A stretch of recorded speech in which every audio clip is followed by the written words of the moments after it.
Solstice greetings to everybody. My name is Ben Bowler from Unity Earth, and I'm so excited to be here right now with an incredible community of people all around the world coming with a shared intention to reflect and connect 10 years on from the historic, seismic, cosmic, extraordinary events of 2012, December 21 and 22, really across the world, represented an unprecedented level of collaboration, cooperation, unity, synergy, and coherence for the global transformational movement for consciousness.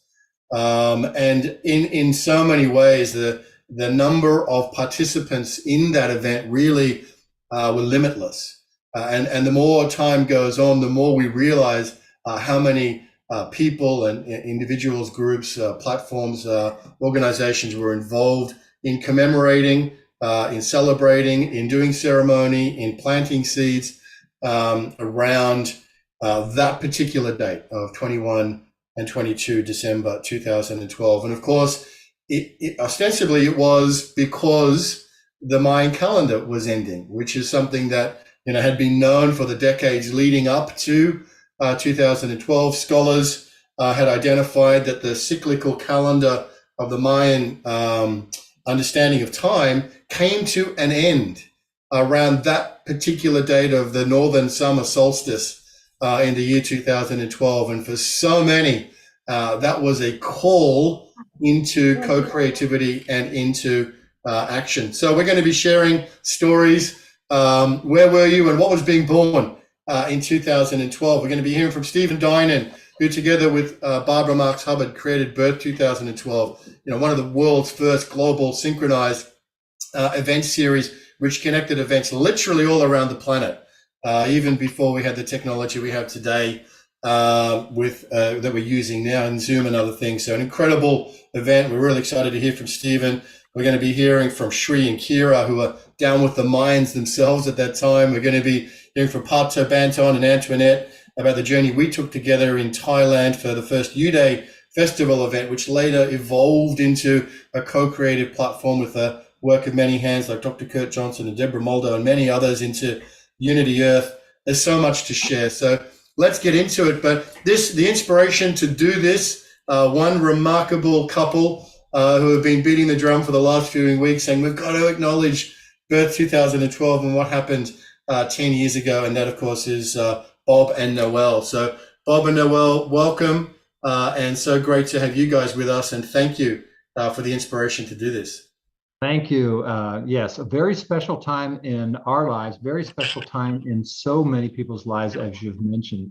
And Barbara's influence has touched so many directly during her lifetime and since, and one generation or two generations beyond by the seeds that were planted by her, the inspiration that she was for so many of us to be involved. Noel and I'll share our story about how that started for us and what was born in us at that time. We'll share that a little bit later in the evening, because we want to open this up for others to tell their story and just be in acknowledgement of, as John Raymer said earlier, acknowledgement of the mystery that what was going on at that time for so many of us, what drew us to be where we were at that during those days, during those months and weeks, and to acknowledge our dear Barbara as well as a part of the evening. So this is a very sacred moment for us to be a part of the evening.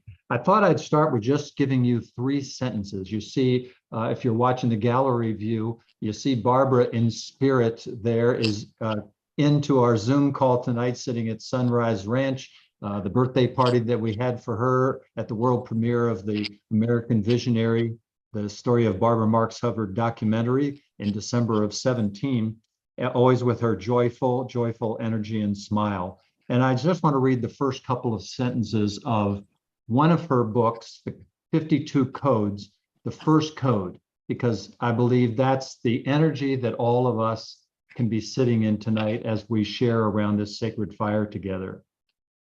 She said, she wrote, "The key is to yearn with all the passion of your being for your own evolution. beyond the separate state.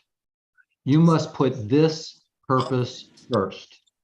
This does not mean that there is nothing else in your life or that you become a hermit in isolation from others. No, it means that you keep your attention on the highest frequency of your being, and to whatever degree possible, bring your whole being in harmony with that frequency. The purpose is to be able to live your life in such a way that you both lift yourself and lift others. And I know that's true of everyone that's on this call tonight and everyone on Facebook that's watching us as well.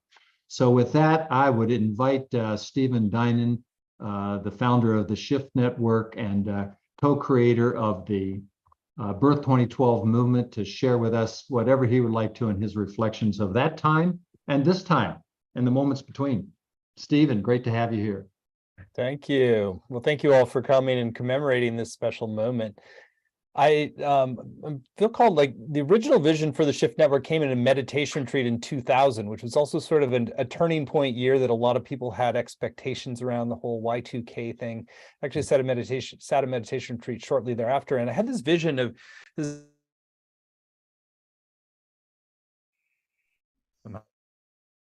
We lost your audio there, Stephen. Sorry, it might be a cord. Or, yeah, somebody muted me, but anyway, so I got this vision of an awakening of the consciousness of the planet through these nodes all over the world, linking together into a larger network. And that was what seeded the original vision for the Shift Network. Didn't know Barbara Marx Hubbard at the time.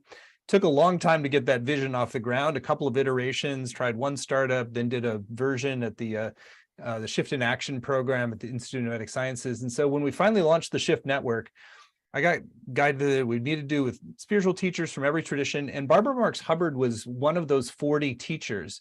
And I had the strong sense that we should do our first program with her. And that was became the Agents of Conscious Evolution training.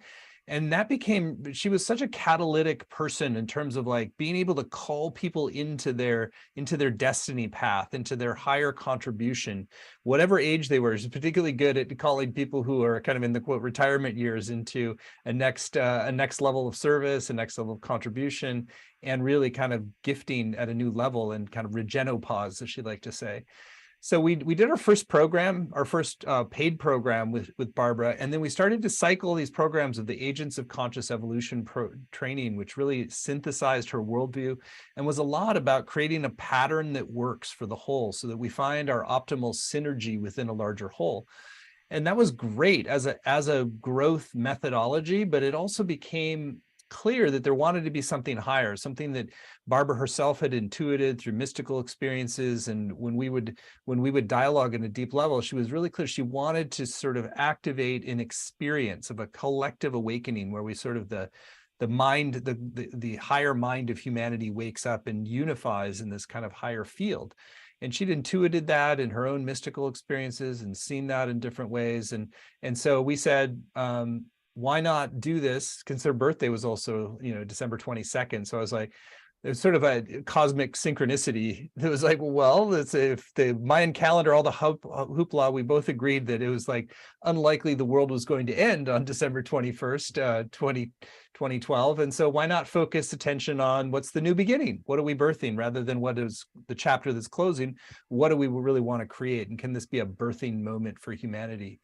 So out of our initial dialogues, she was quite good at just planting seeds and sparking inspiration people. And I was really good at designing and producing things. And so it's like, let's take that and run with it. I think if I had known just what a massive undertaking it was at the beginning, I might have been a little more circumspect about what that entailed, because any level of it, from the training up of people to the activation of a kind of a really amazing transformational event at Agape that then was live cast onto the web. So we were sort of on all the live casting elements, and then trying to synchronize locations around the world into a larger program. And the program was a little bit on the crazy ambitious side in terms of running through more than a 24-hour cycle. So it also meant for me, like, basically pulling an all-nighter, kind of like producing this whole thing.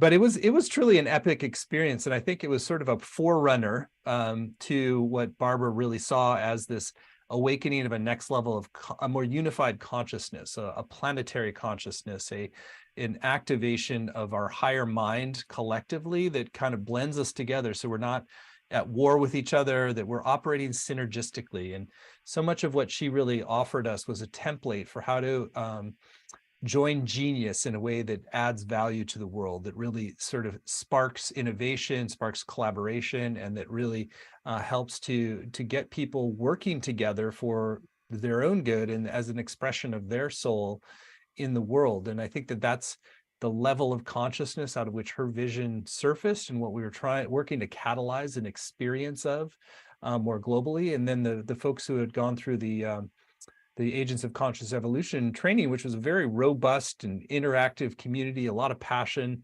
Noel and Bob are here, and they were just right at the forefront of that. There are many other people on this who are at the forefront of that.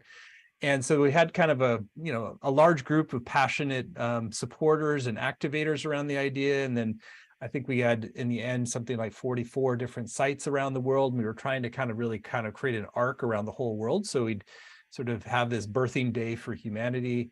And then the stage show from Agape, we brought in, more highly visible people like Marianne Williamson and Neil Donald Walsh and Michael Beckwith himself and Lisa Nichols. There was a lot of great talent, Banafshe Sayad, Oscar Miro Quesada. We basically sort of created a program that was more in depth about this birthing that could be sort of help to synthesize the whole, while there's all of the other events happening from Byron Bay to the pyramids of Giza that different groups were activating, but that this kind of became a kind of a progenitor of a collective awakening of consciousness. And so it was an epic undertaking. It took me absolutely to my limit of, I think that's the hardest I've ever worked in my life, and probably ever will work again in terms of trying to pull this thing off. And yeah, it was quite an epic experience for, I think, all of us who are really dedicated to it and who experienced this kind of sense of a real, coming together of a consciousness of humanity and a brighter future where we could really operate out of synergy and mutual respect and the super sex, as Barbara liked to say, is like joining your genius, not just your genes, but joining your genius in a more ecstatic, joyful way to co-create something beautiful and new. I don't know how long I'm supposed to talk, but that's kind of just a riff off the top of my head. Thank you so much. No, thank you for presenting a little bit of the background and the inspiration and the creative process that led up to the event and the moment itself. And there's quite a number of people that are saying in the chat as well, like, the so-called end of the Mayan calendar may well be very much a simplification of the scientific or the scholarly understanding of what was going on there. But nevertheless, it provided that catalyst or that inspiration or that flex point around for which us to come together and to unite. So just tell us a little bit, Stephen, about Birth 2012. How many events did you guys actually connect right around the world that you're aware of? Obviously, and that was just a fraction of what was actually happening around the planet 10 years ago this day. But how many events are you aware of that you were able to connect with? I think there were 45 that were bigger events. So these weren't just like living room circles, but they were like you had in Thailand, and there some of different branding. The Unify had did some as well in Italy. So it was more like we were linking together in this shared intention, and different events had their own theme. And then there was like kind of an uncounted number of smaller circles. And that was more difficult to track, but we knew people were gathering in kind of more small living room style or yoga studio style. There was probably, I don't know, maybe 1,000 of those in different places. It was hard to tell exactly because we didn't have it all kind of like dialed in exactly, but it was more like we knew that there was a certain amount of, and all of the 45, maybe not all the 45, but a fair number of those we were trying to integrate into a live cast. There was definitely some things that dropped out and didn't get broadcast, but we were trying to kind of basically have a TV feed that went from site to site and showcased what was happening in different locations and carried some of UDay and carried some of this Unify stuff. And so there was that was probably the most ambitious part of it, because we didn't have a whole big budget, so we had a lot of very noble-minded folks, and trying to stitch together a global broadcast involving 44 or 45 different sites was a bit of a logistical challenge. But I think we definitely got some good inspiration out the door, and and really linked a lot of beautiful work together. Yeah, magnificent, Stephen. And I think, one of the things that was really powerful, the message coming through, and it's in the name of the kind of meta event that you and Barbara convened. But those of us who were sort of working to do something positive at that time, it wasn't a sense of something ending. It was very much a sense of something beginning. And so birth 2012, new era, a new epoch, a new segment of human history was being born. And that really was, I think, what was calling so many of us together to come around that. Thank you, Steve, for being with us. Is there anything else you want to share before we move on? We're going to go to Pato, Banton, and Antoinette, who are with us in Uday in Thailand. I'll tell a little bit about that, but looking forward to Pato and Antoinette share. Anything, Stephen, in closing from you?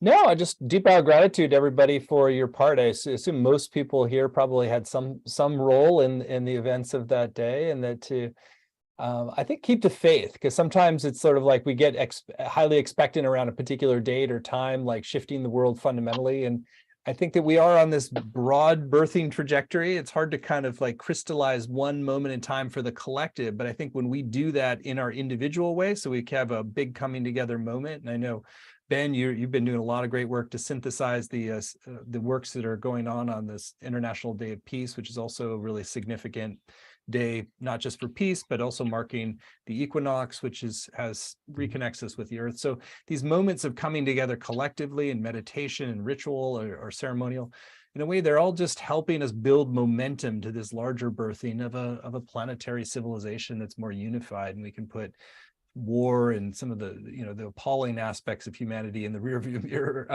so that we can really birth a planet that is sacred and reverent and filled with creative possibilities for all. And I think we're all essentially playing the same game, and just trust that each time we do a collective activation, that it's sort of we're moving things down the field a little further in terms of planting an inspiration in people's hearts and a vision in their minds of what's possible. Oh, thank you, Stephen. That's actually really profound and very, very important for us to, hold in our consciousness that this is not a moment we're looking back on. This is a process we are still very much in. And thank you for the creativity. We're only 10 years old after all. I mean, how much? We're not even into our tweens yet. Watch out with rebellious teenagers. Hey, thank you so much, Stephen Dinan, for being with us. Thank you for all that you do. And for the incredible gift of Birth 2012 across the world. Now, it was my honor and privilege, as Stephen has mentioned, to be in Thailand at the time, and as early as 2010, got the inspiration to do something positive around this. The expectancy of 2012 was huge. And it's a little bit like what Stephen mentioned about 2000 as well. For those of us who are old enough to remember building up to 2000, there's kind of a secular expectancy about what would happen with the millennial bug. But building up to 2012, it was very much a spiritual expectancy. So that was different in tenor and tone.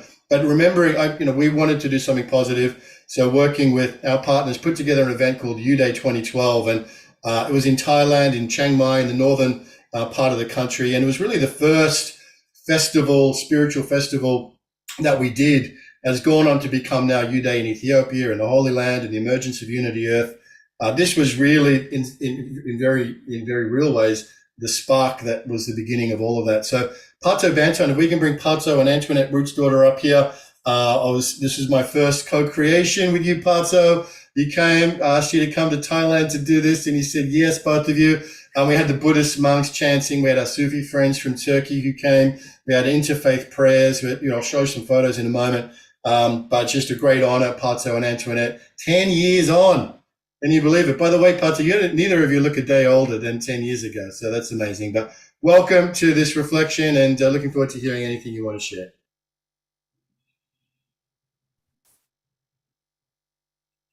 All right. Hi, everyone. It's good to see all of these beautiful faces. Hi, Ben.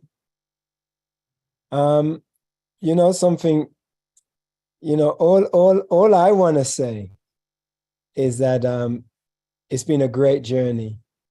And the start in Thailand for me was just a taste, I guess, of the potential of what it has all evolved to become now, you know. But me and Antoinette always had faith in you, Ben, even though we started on a rough, raggedy road. We always had faith in you that, you know, that we could do it. Whatever we put our heads to do, we could do it. And if we was going to do it in a small way, we'd do it as good as we can. And if we was going to do it in a big way, we'd do it as big as we can. But I'm going to let Antoinette really take the bull by the horn and give her reflection, because she's always bringing up those days. It's something that's very, very important and precious to her. And also her memory is much better than mine. So I'm going to let Antoinette take it from here. Well, so like I said, I always love telling this story because Pato and Ben met on a podcast on your Rancher podcast, you know, that was being done online. So they were in 2 different countries at the time when he invited us to Thailand. So when we got to Thailand, there was Ben with his yellow flip-flops picking us up from the airport, and we started this whirlwind journey. And when I say we started this whirlwind journey, it was me and Ben and a few others, you know, there in Thailand. It was just a few people at the time, but we insisted we were going to organize this big major event in Thailand, U Day and Unite, you know, with the monks, you know, Duje, our favorite monk, and the priests and all the other interfaith people that were gathering there together. It was small at the time, but it was very large because we had a lot of people that were coming to that were watching it online. Yeah, that was when we first started coming together in the beginning. Yep. And we was sitting there, and a lot of times Ben had all these ideas, and then Pato was just shoved his head down like, okay, really? And he's like, yeah, we can do this. And I was just right there with Ben. Yes, we could do this. So I don't know, where's your picture of us on the motorbike? Because at the time when we got there, I was like, we need to get out there and do some promotion and stuff. So here's Ben on the moped with his yellow flip-flops, and me on the back of the moped, ripping all over Chiang Mai from bar to bar to bar. We even went and sang karaoke, and we told everybody to come out. We got this big event coming. We're bringing all these people together and all this stuff. I mean, half the stuff we were doing, we were just kind of like making up as we went along, but it just really came together because the amount of people that showed up for the event, it was astounding. It was amazing. There was people from all over the world. It wasn't even just people from Thailand. It was people from all over the world that just kind of heard about it from this word of mouth through this little grassroots kind of presentation. And then that moment, that was when they had asked me to do the call to prayer with them, which I thought was when the Muslims right, asked, which was really exciting because it's like, who asked women to stand up there with them to do this call of prayer? And I was like, and we're going to show the whole world about this equality and about this whole thing about interfaith that people do not understand and do not know about. So when we did this live stream and we were sitting there just doing our Facebooking, and I was running around capturing all the angles of this prayer circle and listening to all the different things that people had to say, that was my introduction to what interfaith was and what collaboration looked like on a bigger scale, on a global scale, from a small scale, and like what the impact of what we could actually do from there. And from that moment, we said we was going to do U Day every year in a place, in a different city, in a different country, with different people, and we would continue growing and building it. And that was the start of U Day Unite, Thailand. Yeah, beautiful. And then it's like with the audience let off these beautiful candles, Pato. Remember that? So yes, that was very, very beautiful. Very, very beautiful. And then from there, we went to onegod.com. Is that okay to talk about that, Ben?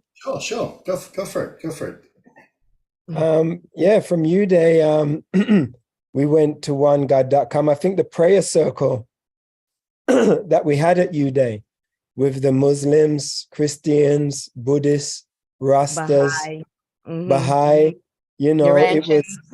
Urantians. It was such an amazing experience to hold hands with people of so many diverse thoughts, you know, and faiths, but all of us coming together, recognizing that we're all spiritually connected to the one, you know. And we launched out from there with onegod.com, and we went to the Parliament of the World's Religions in Salt Lake City. Is that right, Ben? Mm-hmm. Mm-hmm. And what was amazing for me about that, I'm sure there's so much I could say, but what touched me the most about being at the Parliament of World's Religions was we walked around to all of the different booths, and all of the booths had a different faith that they were representing, that they were promoting. But when we got to the onegod.com booth, it was a booth that was celebrating everybody there. We didn't have the happening booth. This was the party booth. Antoinette turned it into the party booth, pumping the music louder than everybody else. But what was striking is that everybody from the other booths and all the people that were attending, all the truth seekers that were attending, we were filming them. We would stop them and do a quick interview and ask them, what does one God mean to them? And it was very, very interesting to see that we struck a chord with so many sincere truth seekers that didn't have a particular faith that they belonged to or claimed to belong to, but that recognized that all of the faiths at the Parliament were all related, that we were all one family with just different thought patterns. And for me, that was just beautiful that that Ben really had created this new thing that we could invite everybody to without them having to let go of what they already have. You know, no one was being converted. No one was being asked to leave what they had, but everyone was welcome to join the party and celebrate their beliefs in the recognition that we're all related to one God.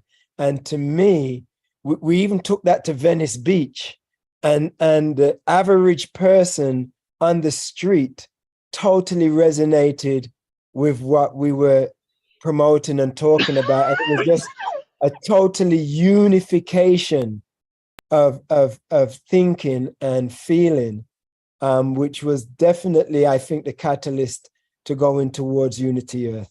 Mm-hmm. Yeah, and I remember there was a thing because about the word, because remember he changed it so many times. So it was U Day, and then we went to onegod.com. But at the time when we said God, because Pato was sitting there telling me that Buddhists don't say God. And I was like, Dujay said God. I heard him say it because I was standing behind him when he said the word God. And I was running around trying to take pictures from all the angles, from the four corners. Before I even met Phil, I was already taking pictures from the four corners of north, south, east, and west. And I was like, I heard him say God, and I kept saying that. And then later there was like, all right, we're not onegod.com anymore. After we went through the whole thing of going through that.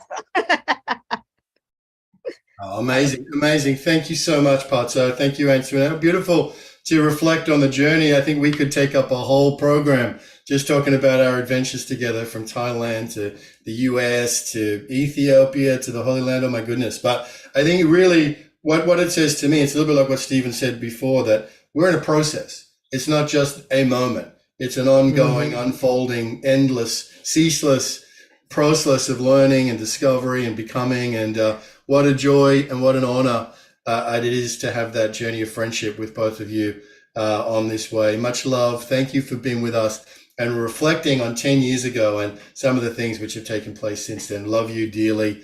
And we all love you so much, and we look forward to seeing you soon. Thank you, Dan. Let's quick plug for the LA Convergence, March 28, Pato and Antoinette and the band. And I believe Kristen's going to be there and all sorts of other amazing people. So get to LA on the 28th of March at Wisdom. Make sure, because the journey continues. Now we're going to go down to South America and this incredible couple that have been doing such extraordinary work of transformation over many years. When I spoke to Shri and Kira a few days ago about where they were in December 2012, and it's an amazing, remarkable story. Of course, if you know this couple, you know that they're going to have a remarkable, amazing cosmic story to share about their journey from 10 years ago. So Shri and Kira, thank you for being with us. Welcome. and tell us where were you and what was being born 10 years ago today. Wow. Well, thank you for asking. And, we're sitting here in Ecuador in an actual Mayan ceremonial site because this is where we were. We were with this exact site at our property in Guatemala at Lake Atitlan with these 4 naguales that had been 4 days of ceremony to bring forward and call into conscious awareness so that they could travel the world. So it was a profound moment. We had been living with the Highland Maya for 2 years already. We wound up living with them for 3 more years after that full time. And it was a deep moment of revelation, reflection. I brought with me, I thought I'd share with you this beautiful, this is a headpiece from the women of San Antonio Palopo. And on that day, they would bind my hair and do all these beautiful things. And our birds have been singing, and many of our taitas would offer us relics like this one from Chichi Castanango. Let's get it closer. And I don't know if we can see that, and several different forms of white jade and green jade. And these were all gifted to us then on that day. And it was really an extraordinary moment. We were living with the Ketchikel, and the Ketchikel have a group of elders that are kept very, very, very private. Because if you're familiar with Guatemala, you know that it can be a death sentence if you are publicly known who you are. And so they would always be very humbly dressed, and we would always agree to never take any photos. Nothing was about publicity, but they would tell their stories. And so 10 years ago, we were having the blessing of beginning a journey that wove us to Ecuador all these years later via Uruguay and other countries in South America. So it was an extraordinary moment of unification. That was what all the prayers were about, was calling forward the unified field. One of the things that comes forward in me right now, and Ben, thank you for gathering us together to honor what has come before and perhaps to capture anew the inspiration that leads us forward. And I'm remembering sitting with an elder at the time, just before December 21, and I asked, well, really, what is going to happen? What is evolving in human consciousness? And this elder took a breath and said to me, we are transitioning from people of corn to people of honey. So just take a breath on that, because we wrote about that in our book, 2013 Mayan Sunrise, extensively, because this was information that was held by the light keepers of the Ketchikel. And as we were blessed to learn more and more of the Ketchikel language and live with these people, what they were saying was that humanity is at a moment, and that 2012 was only the reemergence, the moment where consciousness had an opportunity to expand beyond that where it has been before, where conscious awareness could come forward. And to me, the simple metaphor, people of corn, which mice has been the fundamental support for the physical, to transition from people of corn to people of honey is to say we are moving to essence. We are moving to purity. We are moving to simplicity. Oh, there's the book. There's our book. Thank you. I cannot see any of you, but thank you. And the reason we're sharing this is because that was the day that they wrote about us into the Book of Days. And we have, we had a very humble experience. We chose not to be public. We chose not we would sit and cry in circles as they would offload their wisdom to us. And they felt very unrepresented in their voice. And they felt very hitchhiked in their voice. And this was the Ketchikel Maya in Guatemala, who I got lice with these people. I mean, we lived with these people. And so today I think about their shacks. I think about the fact of all the blessings that global Minga, 10 years ago, it was right around that time, and forgive me, because it's hard to talk about that. We had a great hurricane at Lake Atitlan. And in 1 hour, we lost 22 people that we loved with all of our heart when a landslide ripped through a school and destroyed a village. And it was Minga that brought everybody back. Our boat became the only lifeboat in a lake that was cut off from civilization. And my husband was able to design water systems, and we were able to prevent cholera outbreaks. That's what living with the Maya taught us. It was our first moment of Minga. I would wash my clothes down on the river and down on the lakes with these women, because they needed the understanding that they had options. Consciousness was born on this day 10 years ago. It's no accident that we're here now. And Ben, I bow before you. And I also want to share with all of you that Shri and I, we also bow before Barbara. We were blessed to know her as well. We had a blessed relationship with her going back years ago to Gold Lake and beyond. And so we just are so honored in our very small moment. She appeared with us in one of our early 2012 gatherings. And so thank you. Thank you for the full circle. And what else would you like to share, Shri? Because it's really about the feeling. And that's why we came to you from our Mayan ceremonial site this evening. Well, we're, because of the sun's going down, we're outside. You're not going to be able to see As the much as we Naguals. The thing I really want to share with this community is I appreciate and I really So respect much. the commitment that each of you represents. The fact Yeah. that you showed up here is a commitment to consciousness. It's a commitment to community. It's affirmation for the planet. And I remember talking to an elder, actually it was about a year before the equinox or the solstice event.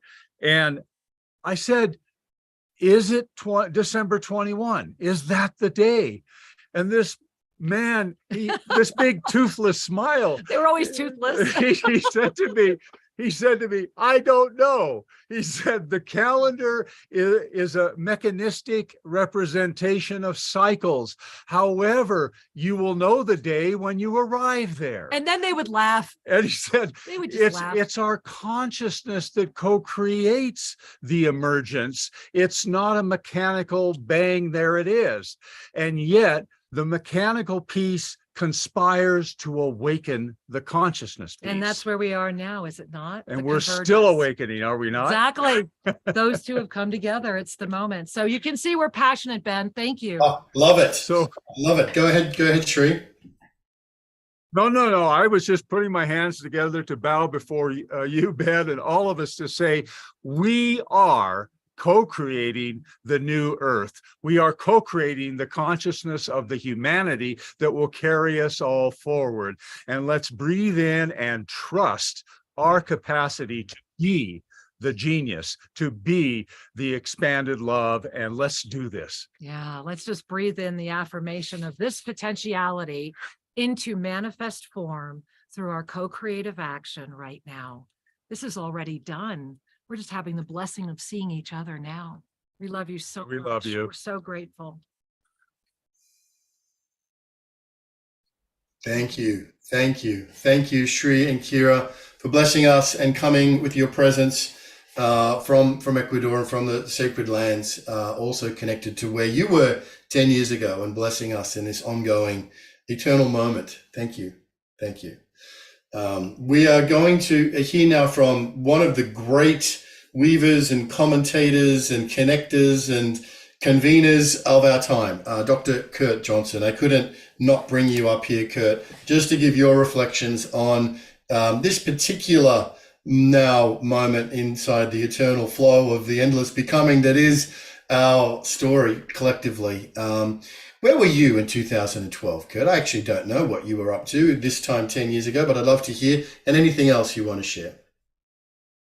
Well, absolutely. In 2012, what was becoming the inner spiritual movement after the passing of Wayne Teasdale and the work we were doing with Father Thomas Keating and the Dalai Lama, this was all, growing. And that led to you and I meeting. So what I want to do is echo what Shri and Kira said about the cycles continuing, and just reframe a little bit of what the cycles have been, and then give you all a taste of what's coming this spring, because what's coming this spring is heart-boggling and mind-boggling. So what's interesting is, after when I first met Ben, which was in Atlanta, so probably got to be over 6-7 years ago now, and that was when OneGod.com was the brand there. And we joined into that with the interfaith movement. And of course, it then evolved into Unity Earth.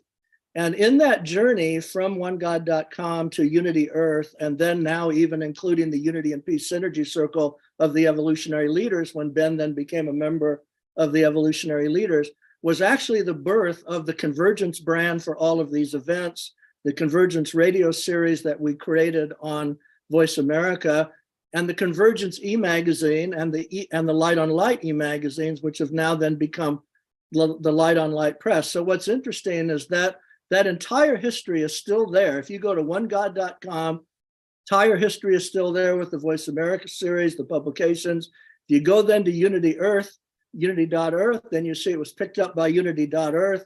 All those magazines are there, all those programs are there, and the Toronto Convergence, the New York Convergence, the Holy Land Convergence, and all the incredible events that Ben and you all did all around the world. So what's happening now is this is exploding into 2023 and the cycle's continuing. What's going to happen this spring is that, first of all, I think you know the evolutionary leaders have this Igniting the Holo Movement event in Sedona in March, and Light on Light will be publishing the book on the Holo Movement for that, which is a who's who of thought leaders and visionaries about where this emergence is going, because the Holo Movement is a global phenomenon. It's not just one brand. And so that happens in March, and immediately after that, within a day, Ben and all his cohorts host the LA Convergence in Los Angeles. So that's going to be exciting.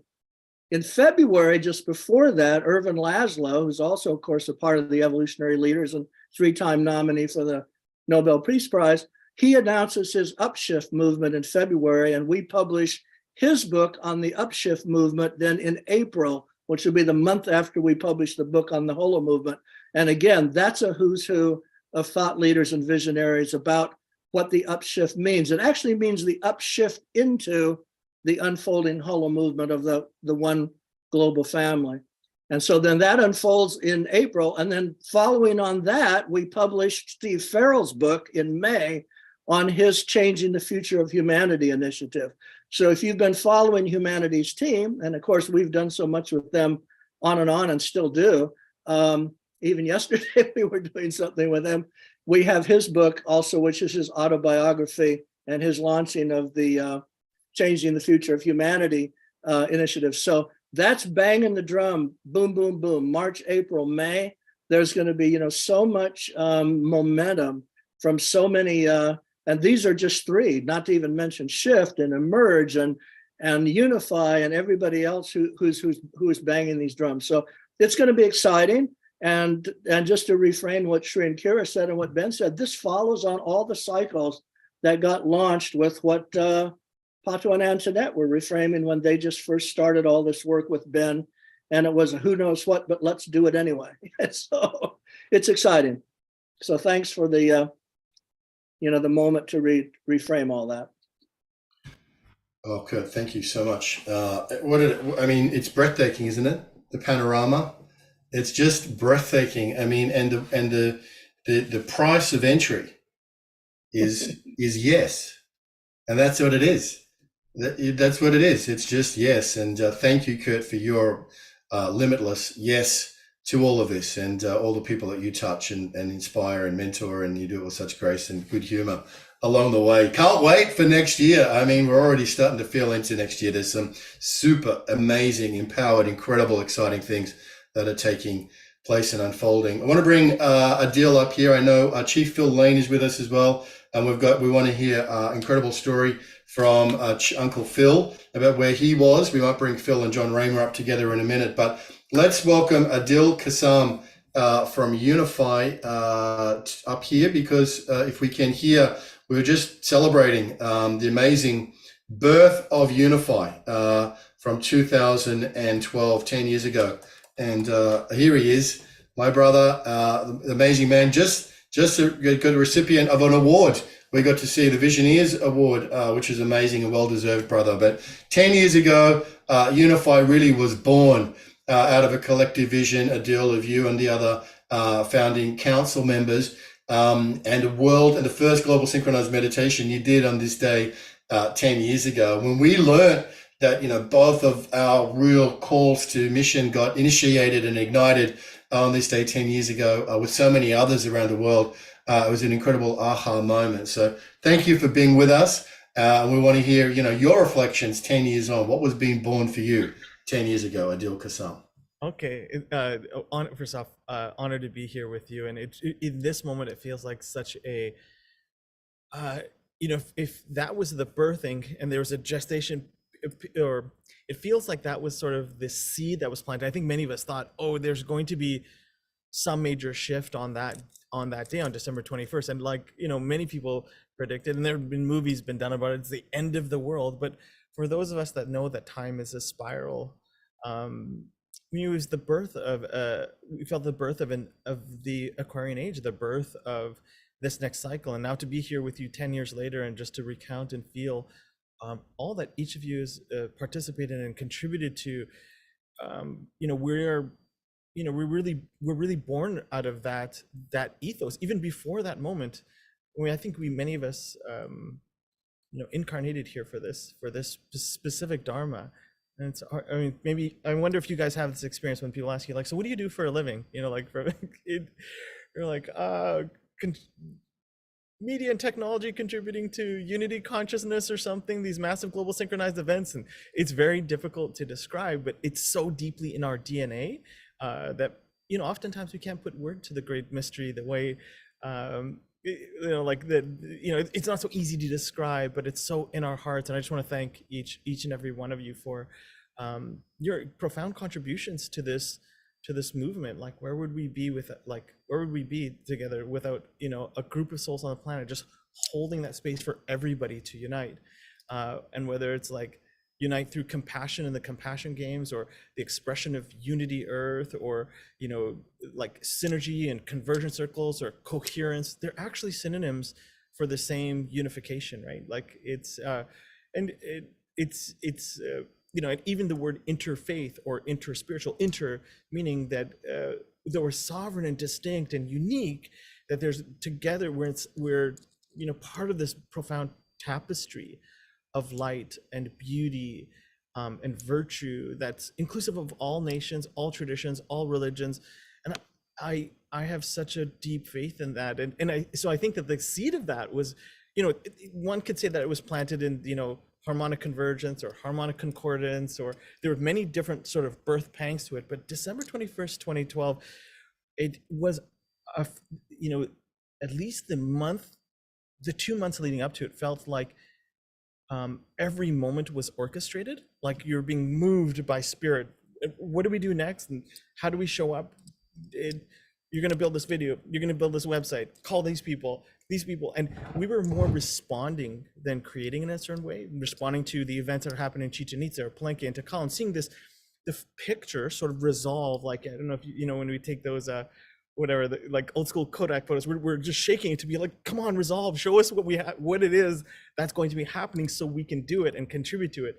We knew it had something to do with the internet. We knew it had to do with unifying the human race. We knew that it had something to do with the sacred sites on the planet.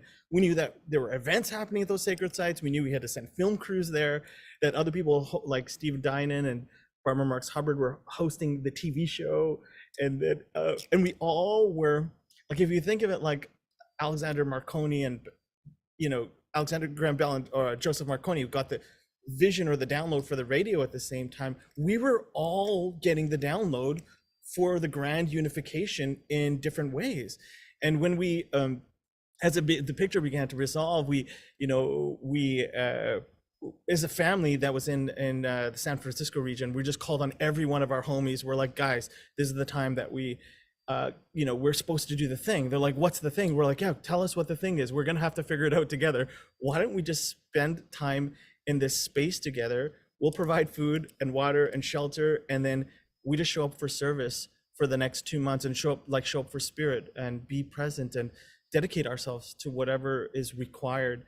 And so we did that, and with many, many others on the planet that, on their own time and their own volition, their own energy and their love, they were creating something devoted to spirit, devoted to this great unification. And I know each one of you, if you really think, as you think back to it, you know exactly where you were on December 21, right? 10 years ago.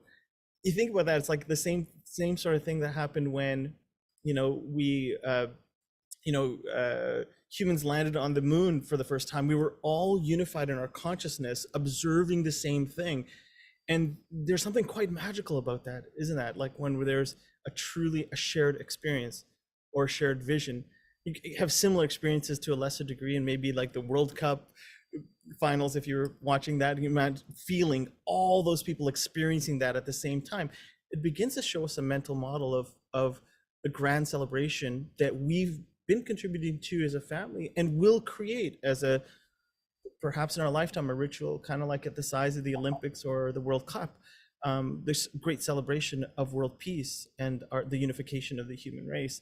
My sense is that's an inevitability, and the seeds of that, maybe in terms of the celebration, were planted on December 21, 2012. But here we are 10 years later, and look at how many different experiences we've continued with and contributed to and been part of. And now we're a family, we're united. And, when two or more are gathered, and never doubt, I don't know, I can't do the quote properly, but never doubt, what is it, Ben? Do you know the one, the small group of people, something? But never doubt that a small committed group of people can change the world. Indeed, they're the only thing that ever has. Margaret Mead. Right, and so the great prophets that came before us, the Barbara Marx Hubbards and many other prophets, also pointed to this time when those who love peace must learn to organize effectively as those who love war, must learn to unite, must learn to unify, become coherent, operate in a synarchy. And every one of the traditions, if you really strip away, sort of the cultural trappings, they're all speaking about this time and all speaking of it in a very specific way. How we become a unified multicellular organism.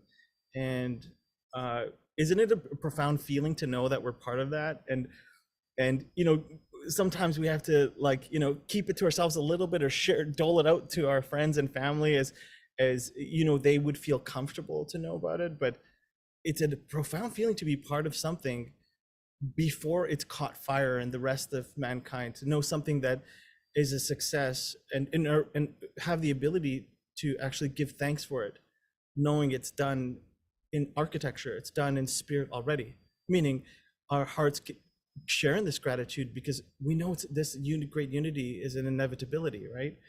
And I just, from my deepest heart, I thank you for all the works known and unknown, all the time that you've spent contributing to this unified field, for all the service, the selfless service that you've done in sacrifice. Most, Stephen Dinan talked about earlier, he'd never worked so hard in his life.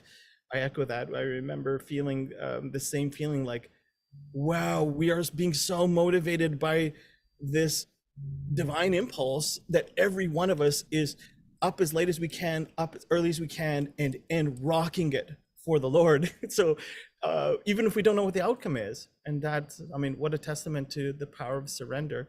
So thank you for holding this. And Ben, honestly, brother to brother, thank you for creating the conditions where this family can actually experience that inclusive unity at a level that I don't think exists anywhere on the planet. Your ability to unify so many of the organizations and shine the light on so many of the luminaries, and bring us to a place of celebrating this unity amongst us through music and beauty. And I'm just like, it's an honor every time I get to be in this. Feel like it's like this reminder to me of like, oh yeah, we're doing it for this. This is what it's for. This is the thing. Okay, right. So yeah, it's been 10 years, but it feels like a lifetime, and it feels like we're going to probably contribute to this for the rest of our lifetime until peace is a reality for everybody on the planet. And yeah, what a beauty. And thank you so much for that. I give thanks for that, knowing it's done in spirit already. Beautiful, brother. Thank you so much. Thank you for all of that. This is genuinely a family loving, where we get to, really reflect on all the incredible things that have happened over the last 10 years and look ahead. We're getting so excited about 2023. I know you're going to be there at the Igniting the Hollow Movement event in Sedona, and straight after that to the LA Convergence and all the other things. By the way, Unify, you would have done 100 global synchronized meditations over the last 10 years. Talk about the profound contribution to this movement. So, brother, thank you so much for being with us. We love you dearly. We know you're in a tight spot right now, and the whole community and family is behind you and around you, and wanting to support and bless you and hold you up. And thank you for your uncommon generosity of spirit, Adil. That you share, what you created at Unify with the whole global family of this transformational movement, and that empowers and uplifts and energizes and engages all of us so deeply. So thank you, Adil, for your beautiful, beautiful heart and for your God-given yes to all of this. No, I received that deeply, Ben, and really, on behalf of the whole Unify family, we're like try our best to operate as a community. So sometimes I feel a little bit slightly embarrassed to be like, just appreciate all of it. It's really on behalf of our whole family. Like, thank you for allowing us to be in service with you, to resonate with you, and to, like Dakshi, teach us and model to us what it means. And John Raymer, one of the greatest unifiers I know, to teach and model to us what it means to, be in service and put down our rest our little personalities and our egos and our idiosyncrasies in service to a greater mission. It's an absolute profound honor to be with you. Thank you, brother. Thank you. And there's an incredible video there's a number of videos from 2012. People can find them on the Unify Facebook page that really take you into what was created 10 years ago. Absolutely amazing. So thank you, Adil. Let's go to Chief Phil Lane Jr., talk about champions of uniting the human family. Chief Phil has been at it since Adam was a boy, I think the expression is, but I don't know about that, but a while. It's so wonderful to be here with all the relatives, and I was so touched also on that comment. Jesus said, I think it was Matthew, he said, "Where 2 or 3 are gathered together in my name, I am there with them." Matthew, not sure what verse, but I think that is true. Whatever spiritual faith we have, because I believe the source of all these incredible spiritual teachers that have come upon Mother Earth and have raised up the spirit, including all of us who are conduits to the degree we can humble ourselves, which is not an easy task.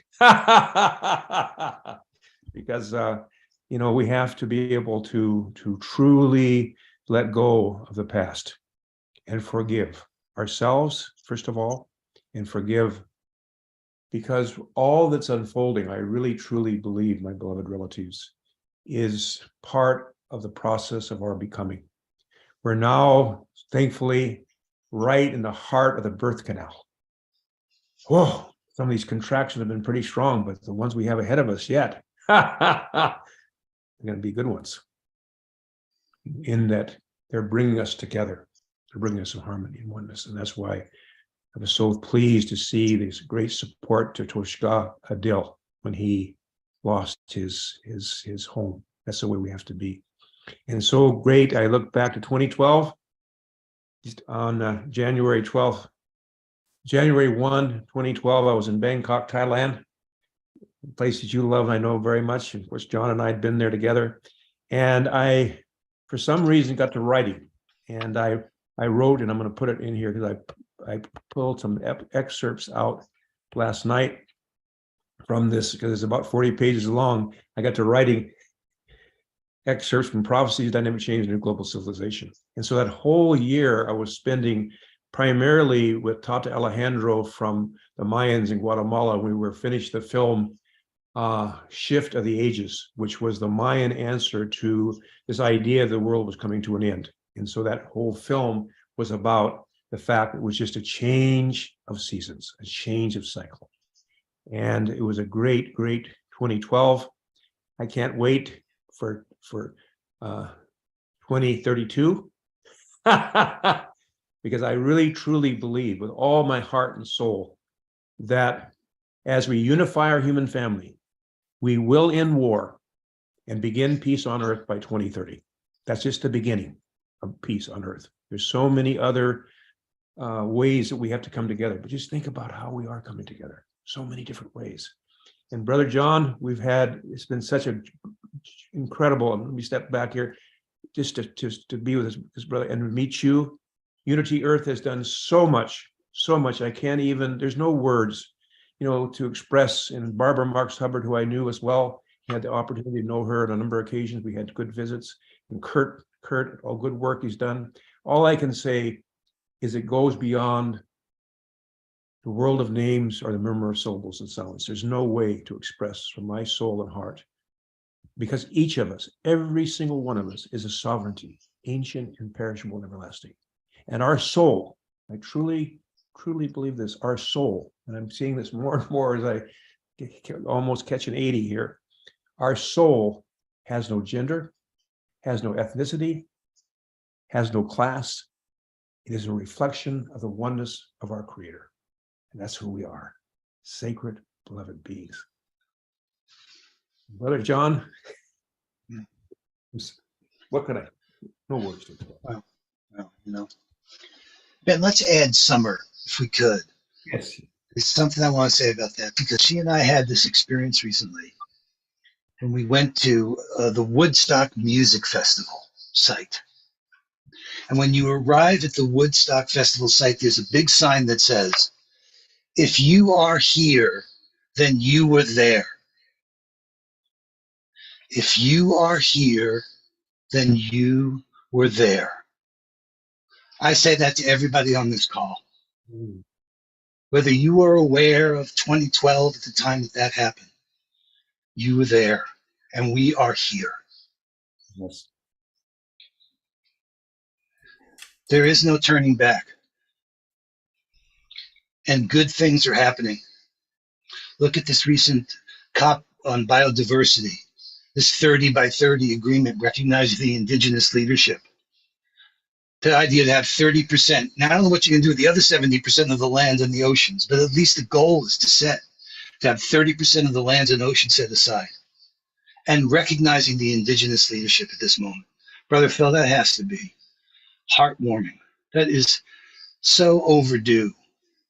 And to see us as a community respecting the unity and diversity, and how you, Ben, have led that way. Unity Earth is a gift to the world. So, I mean, I'm just so happy to be here and be a part. All the signed members sharing all days. We're right now in the middle of it. We're coming to the end of enlightening our way together, but I don't know that ever really ends.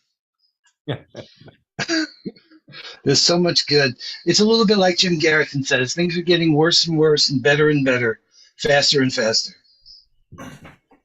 Everywhere all at once. Everywhere all at once. I mean, this is not for me, like you said earlier, Ben, about the past. Whatever got us there has brought us here, and from here we go forward together. So grateful to you, Summer. Oh my God, I wanted you to be a part of this celebration and bring your genius. Yeah. Summer Joy, what's being born for you and for us right now? No, can't hear you.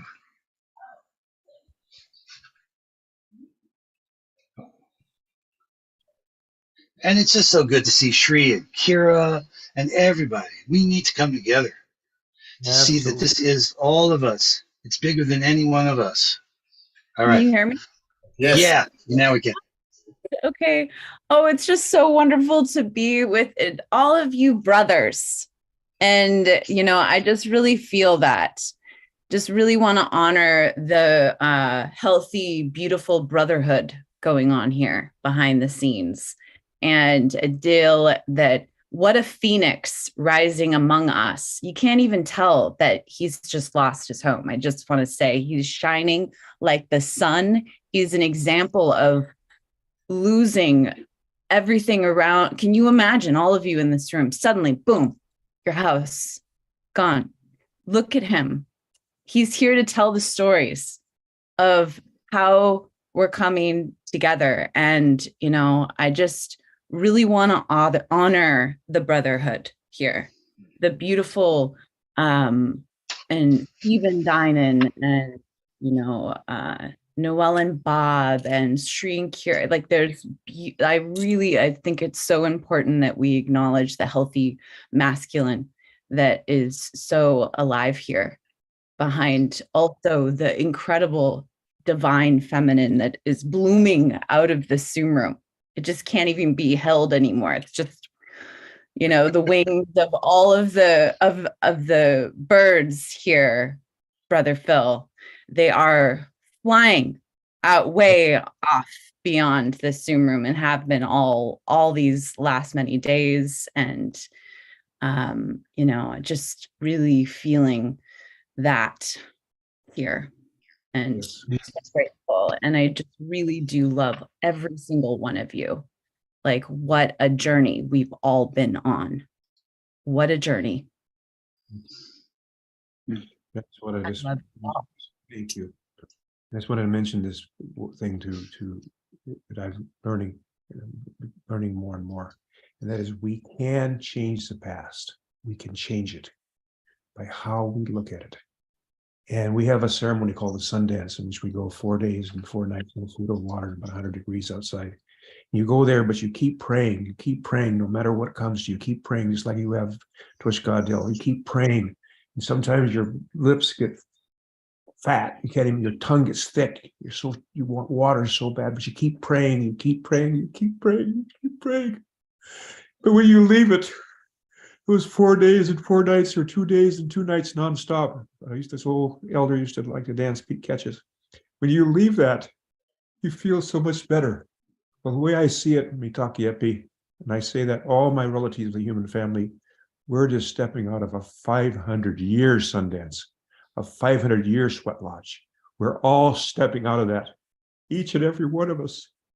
And I think that it's time, you know, that we just really see that and just fill our hearts full of love, because when there's love and thanksgiving, there's no room for anger, there's no room for revenge, there's no room for these things, there's only room for forgiveness and kindness and love and compassion.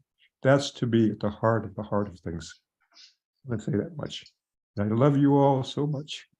I'm so thankful for all our ancestors and what they went through to bring us to the state, each and every one. You think I've been really learning about the Irish, Ben, and about what they've gone through. You know, we went and had incredible visits, and I see all these ceremonies these days, and to know those relatives and all the relatives of our human family, everyone. And so here we are, the representatives of all that have gone before us. Whoa, just think of that. All that have gone before us, we're here representing our mother. Aho. Oh. Oh. Thank you, Gemma. Thank you, John. Thank you, Uncle Phil. Thank you, Adil. Thank you, Barbara. It's Barbara's birthday here, the 22nd Barbara. here in Australia. Feel her. So this was the inspiration to get together around this particular campfire of consciousness of Bob in particular, and Bob and Noel. And we want to hear your story, your origin story. You guys have got an epic tale to tell about where were you and what was being born 10 years ago, Bob and Noel. Then we're going to have a little award, and then Omashar has promised to give us some music. But we want to hear from also other people in the room, Kristen Hoffman, Dr. Julie Krull, lots of other people here that have tales to tell about where they were 10 years ago. But Bob and Noel, over to you. Thank you. Wow, this has just been so amazing. And I just want to underscore what John just said about, if you are here, you were there. For all those who never met Barbara, for those who were doing something else in their life on their journey path in December of 2012, you're here, so you were there. I love that, John. I love that really too. is on target. Our story of connection with her started with Barbara, started when Noel attended a Shift Network Summer of Peace event. She was his teacher. Let me just tell a little bit about Barbara Marks Hubbard. Okay. She stalked me. There's no other way to say it, but she stalked me because she kept showing up in my life. Like, I took the Stephen Dinan Summer of Peace. It's always free. He has wonderful speakers. There was Barbara Marks Hubbard. I went to Agape with Michael Bernard Beckwith, and there was Barbara Marks Hubbard's Humanity Ascending DVDs. And something else that just kept coming, Barbara Marks Hubbard. And I was like, I don't even know who she is. And then I watched her video, Humanity Ascending, and we were living in our RV there. And I watched it, and I went back and Bob didn't see it. I took it back to him. I said, Bob, I finally figured out what I am. And he went, uh-oh, what's that? I said, I'm a conscious evolutionary. And he said, well, what's that? I said, I don't know, watch the DVD. So that started our connection with Barbara, and then we signed up and took the course that Stephen talked about earlier, the Agents for Conscious Evolution. And then, Bob, you want to turn it over to you? Yeah, fast forward February of 12, Noel was at a conference with Barbara and Stephen. That's when they announced the Birth 2012 movement. And we signed up to be with her for 3 retreats that year. At the first retreat, Julie Krull will remember the question because she was there too. Barbara said, "What's your gift to the shift in humanity?" And we scratched our heads and said, "We're just living in our RV, going with spirit, whatever that is." But soon spirit was very specific and said, "You drive this thing to all 48 states and you show Barbara's Humanity Ascending movie. Even if you don't know how to spell conscious evolution, you can show the movie and let people talk about what they saw, and you will learn." And along that way, we met 2,000 evolutionaries in on their journeys at that time. And from between June of that year and the end of December, we had traveled 35,000 miles, 20,000 in the RV around this country and Canada, and then a little trip with her to Byron Bay in December. To be a part of the Uplift Festival and be a part of all of that happened there. And Stephen and the Shift Network gave a lot of visibility to our journey along the way, which was amazing. And then we were back through the time zones to Agape on the 21st and 22nd of December, 10 years ago. And I see Ron and Victoria are on this call as well, and they became co-creators with us.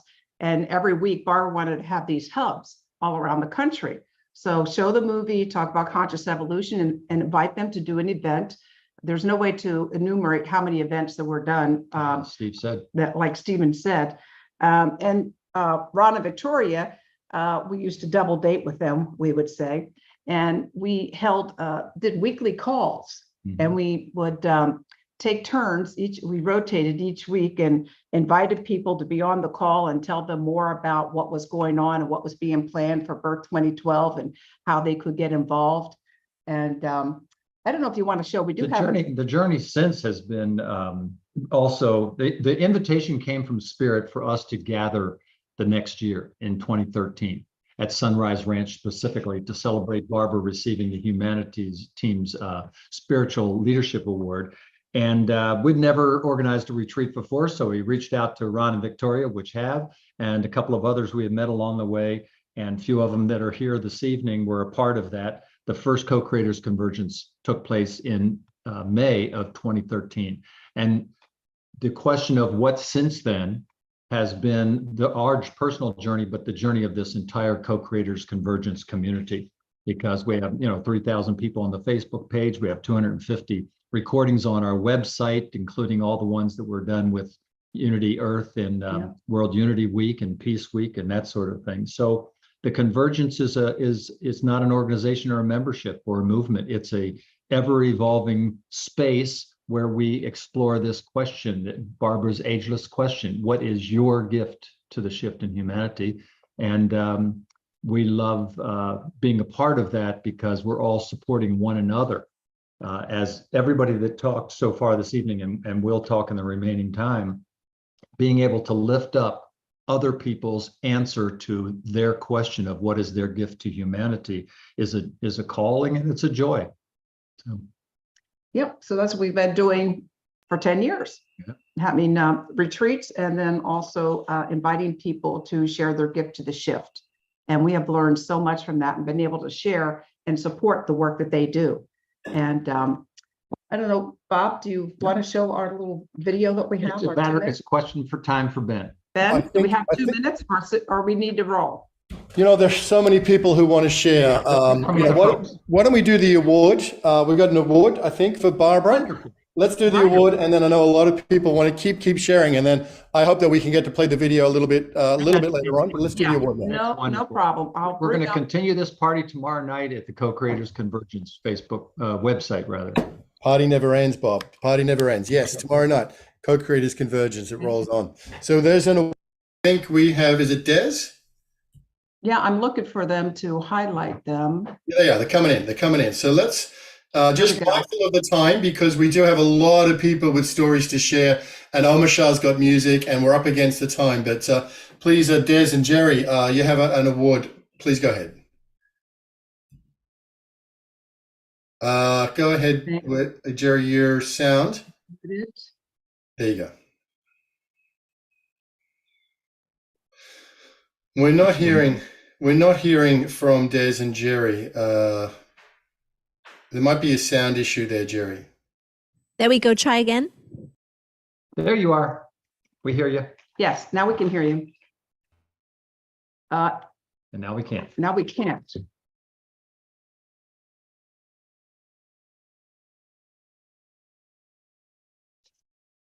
It seems that maybe the mic is not connected with Zoom. And if you go at the bottom of your screen where the mute word is, there's a little arrow. And the microphone is plugged into the laptop, right? That's where I usually start. Make sure that it is. And then go to the little arrow to the right of mute and click up. And then when you go into audio settings, make sure that it's where it says microphone, that it has selected that microphone that you have there as the choice microphone. Just while you're getting set up there, I know just in the interest of flow, Jerry, I'm going to bring Victoria Friedman up, who wants to share based upon what Bob and Noel were saying, and we'll give you a couple of minutes to get the audio sorted out. So Victoria, jump in and tell us. You look beautiful tonight. Wonderful. What would you like to share, Victoria and Ron? Okay. Oh my God, there is so much to share. Thank you, Ben. But we just want to say that both of us had a love affair with Barbara Marx Hubbard and Birth 2012. And she came to my home. She was doing a celebration at Wainwright House. And she came to my home and she sat down next to me and she said, "So Victoria, what have you been thinking about the week before I came here?" And I went, "Oh, Barbara, I've been thinking about sheets and pillows and towels and how you're going to sleep in your room." And she laughed and she took my hand and she just held my hand and she said, "Okay, dear, we'll make it our intention to find out what this weekend is about." And that started a great love affair. And she brought out our Vistar method to all her ACE students, and we did trainings with them. And there's just incredible stories. You know, our Vistar method, you know, we studied this and we promoted it and we worked with it for 30 years. And Barbara said, "So I want you to get on the call with the ACE students, and do this in 10 minutes, in 10 minutes, and make sure you're exciting and amazing and wonderful." So Ron and I did not sleep a lot during our time with Barbara. We would just be on the phone with her all the time, and she would come and visit us. And just want to say I'm so excited, and also to be on Bob and Noel's show thing tomorrow, the Co-Creators Convergence, because there's so many incredible background stories. So thank you. Thank you. Yeah. One of the things that was wonderful about Barbara, just as a story, at the Association of Global New Thought that took place in Palm Springs, I'll never forget her standing up on stage. She was dressed in a beautiful white dress with sequins, which reflected the light all over. And she read her story, The Cosmic Family Reunion. This was the story, and I hope it once again finds its population to listen to it. The Cosmic Family Reunion was about Eve confronting Jehovah and then bringing together all the saints and sages in a movement towards a universal spirituality. It was magnificent. But the thing that I remember most about it was I was very moved by her reading.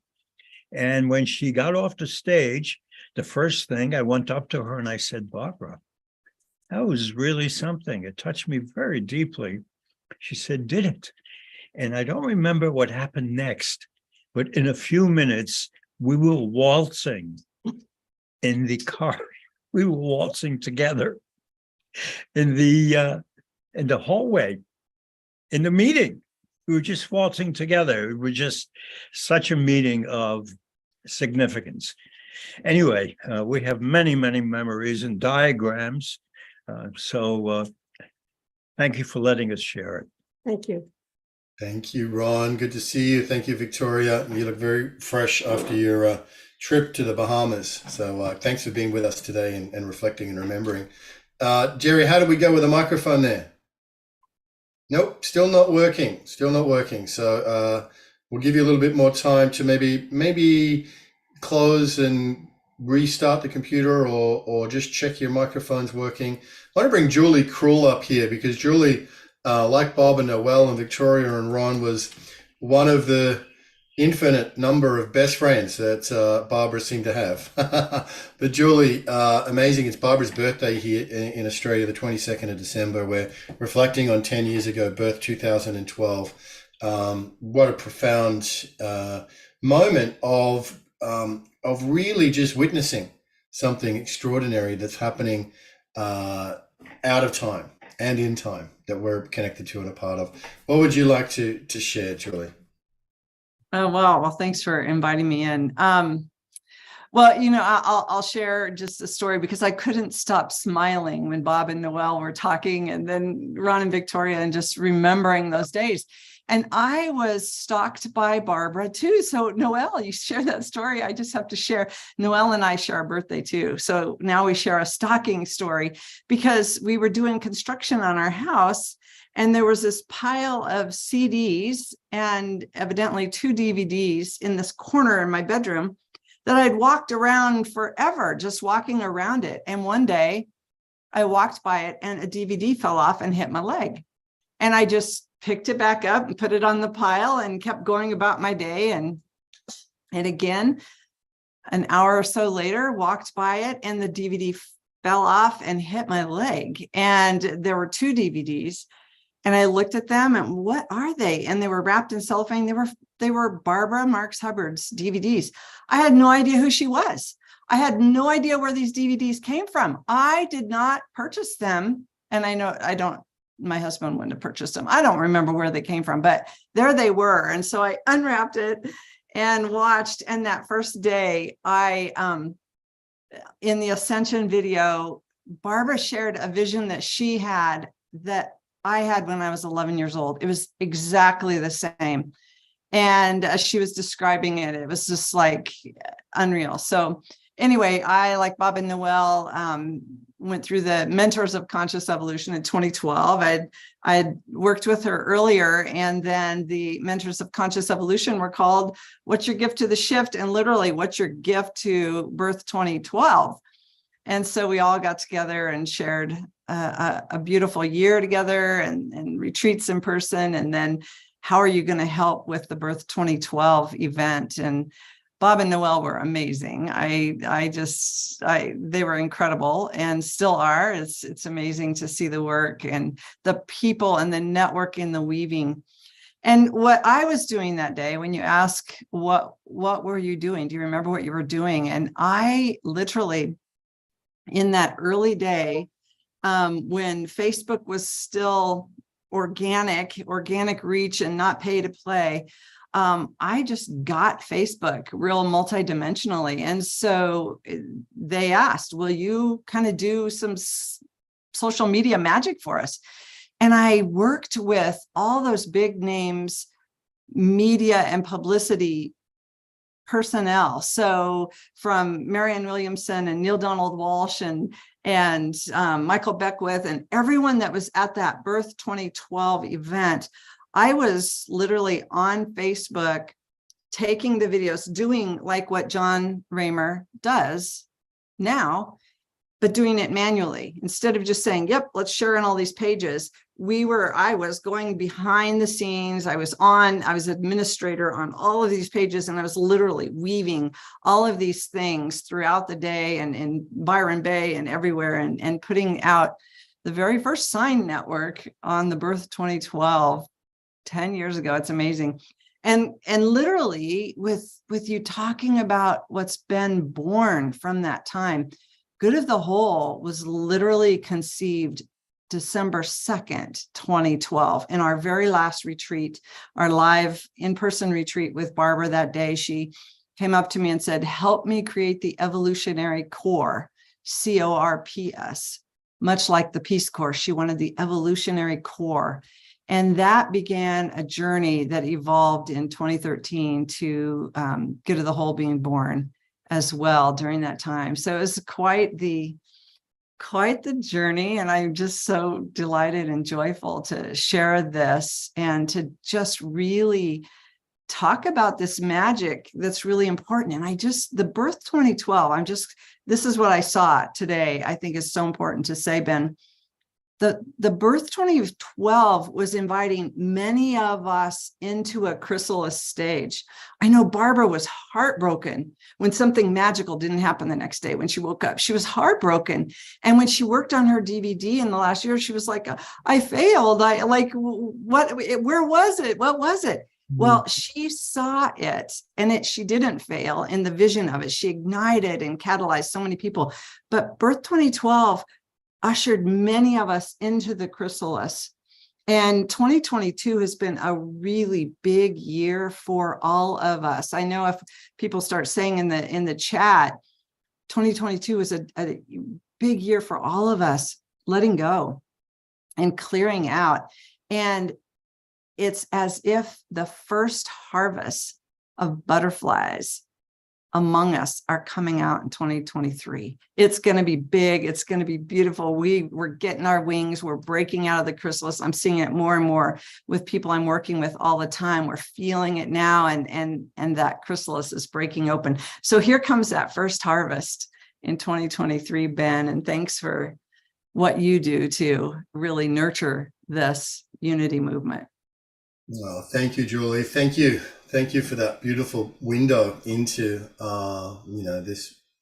this connected reality. It's amazing, isn't it? Because it was one event in essence. It was one moment in time. We were all there in different ways, and yet we all have our own unique perspectives on it.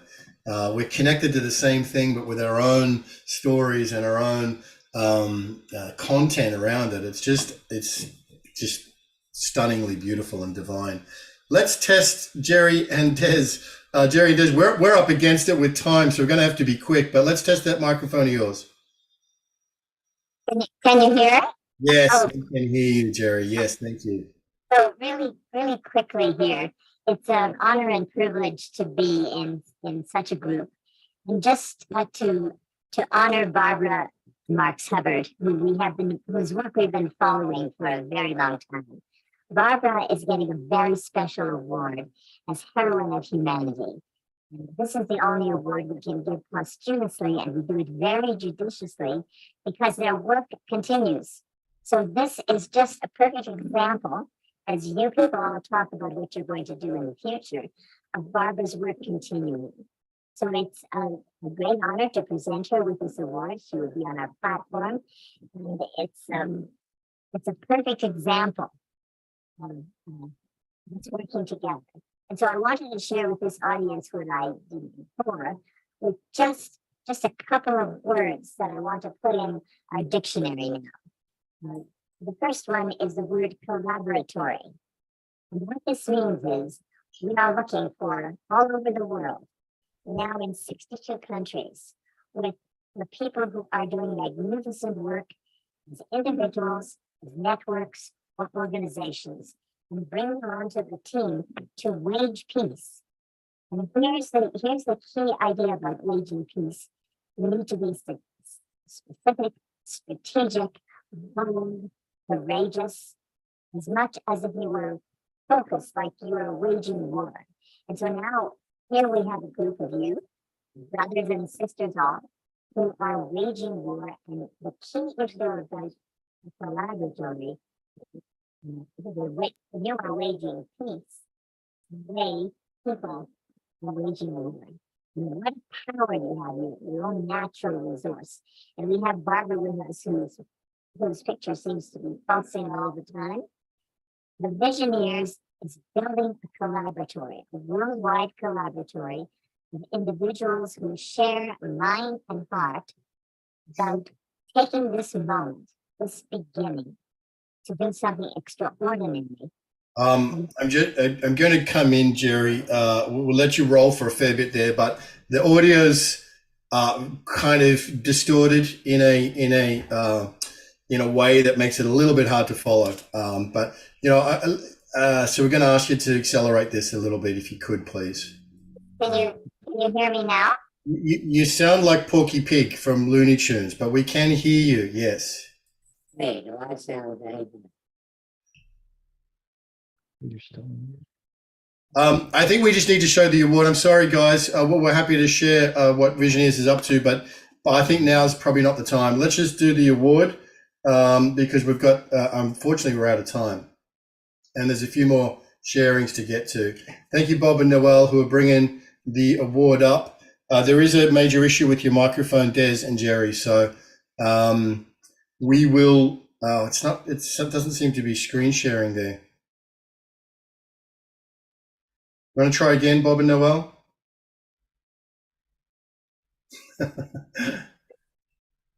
Maybe Barbara is just not in the frame of mind to receive awards in this particular moment, but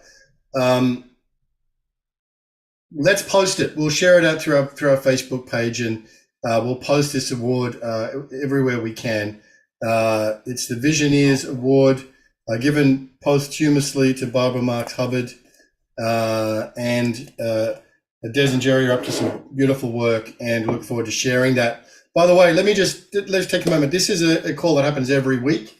This is the Unity Earth weekly call every Wednesday. It's been happening for 5 years now, every Wednesday at 6 p.m. Eastern time. So if we don't get a chance to share it today, Des and Jerry, you're welcome back anytime to complete the sharing. So in the spirit of rolling with it, we're going to continue to roll with it. Because I know there are some people here who really want to take a moment to share while we're gathered. I'm sorry, but it looks like the technology just wasn't going to work for you today. Bob and Noel, you've got the award there. Do you want to read it out just so Des and Jerry, the intention to honor Bob and to honor Barbara is fulfilled? You want to read it out for us, please? Sure. Let me I don't know why it's not sharing. I'm doing a new share and it's still not letting it show, but let's go ahead with this. Okay. So the Visionaries International Network celebrates the outstanding contribution of Barbara Marx Hubbard with a Lifetime Achievement Award as a heroine of humanity. There are very few truly extraordinary people who are born to devote their lives to the service of humanity. Across the world, they face the challenge and opportunities of their time to uplift everyone whose lives they touch. These are the heroes and heroines of humanity whose contributions to advancing the human project on Earth we wish to acknowledge, celebrate, and preserve as inspiration and guidance for the best we can be. This award recognizes and honors the exemplary and heroic contribution to the ongoing and positive development of a peaceful, sustainable, enriched, and just quality of life for humanity. Such heroes and heroines of humanity. Okay, it went away. Just wanted to finish that last sentence. Such heroes and heroines of humanity are the best expression of human nobility, whose courage to persevere lights the way for others to follow. This award is a testament to their magnificent achievement. Signed, Geraldine Schwartz, PhD, co-founder, and Desmond Berghofer, PhD, co-founder. Beautiful. Perhaps Des and Jerry, do you have a copy of the award there you can hold up, and we'll get it spotlight? You have. Let me just 1 second. Hang in there. Let's get this. There it is. Held up for Barbara. The Visionaries International Network, Barbara Marx Hubbard, Lifetime Achievement Award, Heroine of Humanity. Thank you, Des, and thank you, Jerry. Congratulations to Barbara, and appreciate that. Beautiful. Thank you, Noel, for reading that through. All right, friends, we do have a musical offering that's very, very close to coming up. So we only have a few minutes left to share. I want to bring Kristen Hoffman forward just to hear your story, Kristen. Love to hear where you were in 2012 and what was being born. Oh my goodness, I'd love to hear from all of you. I'd love to hear from you, Janice Hall and Janice Coyle and Connie and Christy. I know that there's amazing stories to be shared here. Harry, I bet you've got a great story. Peter Young from Hubcast. Brother, it's great to have you here with us. I bet you've got an amazing story about 2012 as well. So many stories here to share. But sister Kristen, great to have you with us, and thanks for being. Oh, it's so wonderful to be here and just feeling the deep love and presence of this gathering today on the solstice. And it's amazing. I hadn't really thought back on that 10-year journey until showing up today and realizing that 10 years ago today, I was actually joining Kurt and Ron and Victoria for the Birth 2012 celebration at the Wainwright House. And I played music that night, and it was such an incredible gathering. And I feel like it was the first moment where I entered this extended family. I had just met Kurt. I was playing with Kenji Williams, a small version of Bella Gaia at the Temple of Understanding event just about a week before that. And Kurt and I became instantaneous soul friends, and we kept in touch. And he called up about a week later saying, "You have to play at Birth 2012. And I felt that it was meant to happen, and I said yes, and I showed up, and it was one of the most incredible evenings of soul and togetherness. And from that point onward, I've started weaving with Kurt and Ron and Victoria, and then I joined the board of Fions, and it all linked to the evolutionary leaders, and then to meeting Ben and being here in this incredible Unity Earth family. So I was just realizing this evening that this last 10 years, if it wasn't for that invitation from Kurt Johnson to Birth 2012, I may not be here in this circle today. So I'm feeling incredibly grateful. I love you all so much. It's been such a blessing to see old and new friends, Pato, Antoinette, Noel, Bob, Ben, Summer, John, Chief Phil, Adil, so many beautiful souls, Julie. And just as we go deep within in this space of introspection, this light within, this deep day of reflection, may we understand the importance of our presence and all that we're creating here together in the space of love and unity and family and light, so that in this next harvest, in this next season of growing, we will be ever more vibrant and ever more unified in our efforts together to really shine that light of peace into the world. Love you all so much. Thank you, Ben, for having me on for a second.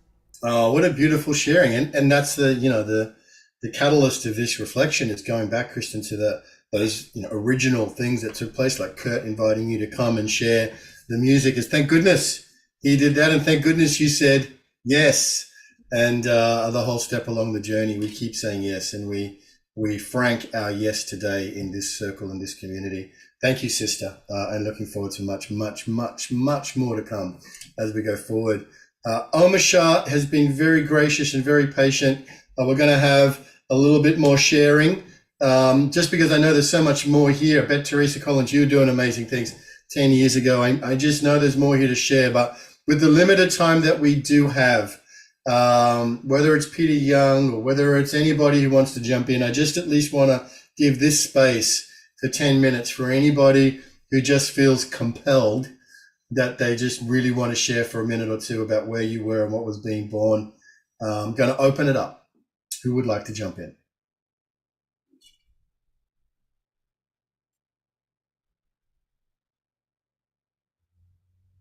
Let people unmute. Yeah, they can unmute themselves.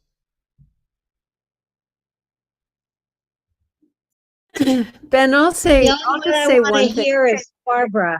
Oh, I'm just going to say. Go ahead, Teresa. Go ahead, Teresa. You just Sorry. Yeah, I'll just say one thing. I was on earlier with Adil and the 10-year anniversary, and then being here. First of all, it's just so much fun that we've all been doing this for so long. But one of the things I loved about the stories and really says something about who we are as a community was that They were literally just pulling things together. We were all just pulling things out of thin air to make whatever we were imagining happening. And we're still doing that now. We're still just like we're imagining it, and the resources and the systems are barely keeping up with what it is that we're trying to do. But it's beautiful, and it feels like it's really blossoming into just an abundant garden right now. So blessings, everyone. I love you all. I love that. I love that, and Teresa, the incredible thing about what happened 10 years ago is the coherence that was there with the limited capacity that we had. And now there's so much more coherence that we collectively can and are bringing to these events and to this process. So thank you for everything you do to lead the way in that field with the Global Coherence Pulse. And on we go and on we roll. This birthing moment is unfolding. I couldn't actually not throw to my mother, whose passion is all about birth. So, Mom, sorry, I can't help but bring you up here on the spot. Birth 2012, who knows where you were, but what would you like to say about this unfolding birthing moment? You never got to meet Barbara. I only ever saw her across a crowded room in Denver, Colorado. But what would you like to say at this moment, Mom?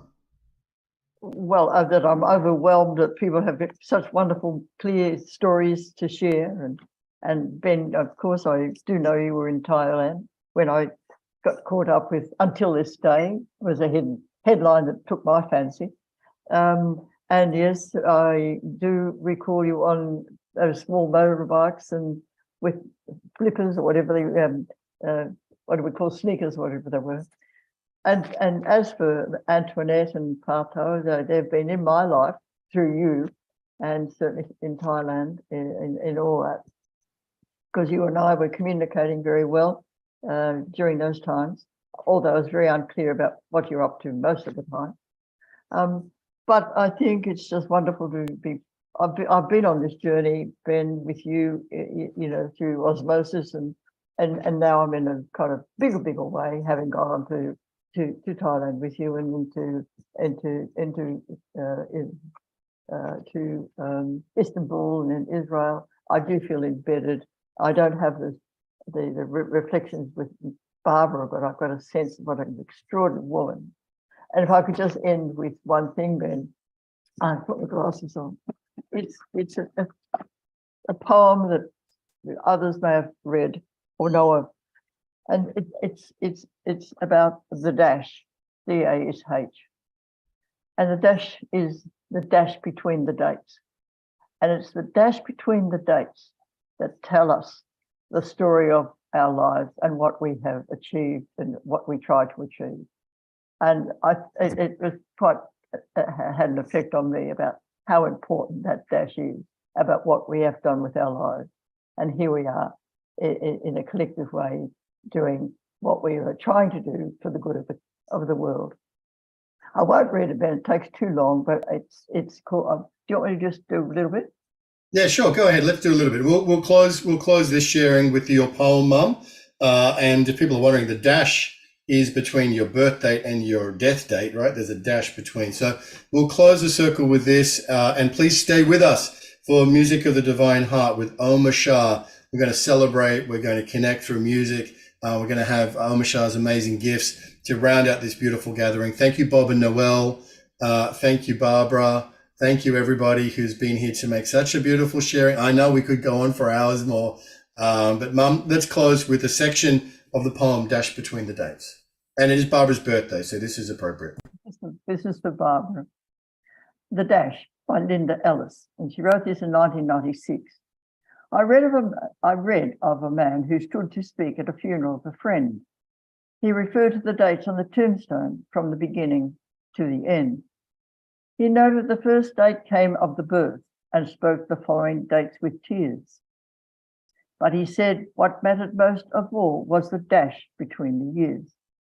For that dash represents all the time that they have spent alive on earth. And now only those who love them know what that little dash is worth. For it matters not how much we own, the cars, the house, the cash. What matters is how we live and love and how we spend our dash. So think about this long and hard. Are there things you'd like to change? For you never know how much time is left that can still be rearranged. If we could just slow down enough to consider what is true and real, and always try to understand the way other people feel, and be less quick to anger and show appreciation more, and love the people in our lives like we have never loved before. So if we treat each other with respect and more often wear a smile, remember that this special dash may only last a while. I found that just a so reflective sort of little poem to make us conscious of how important it is to serve, as the word often comes up here frequently. So Ben, thank you for giving me the opportunity of reading that little poem. And happy Christmas to everybody in this next coming week.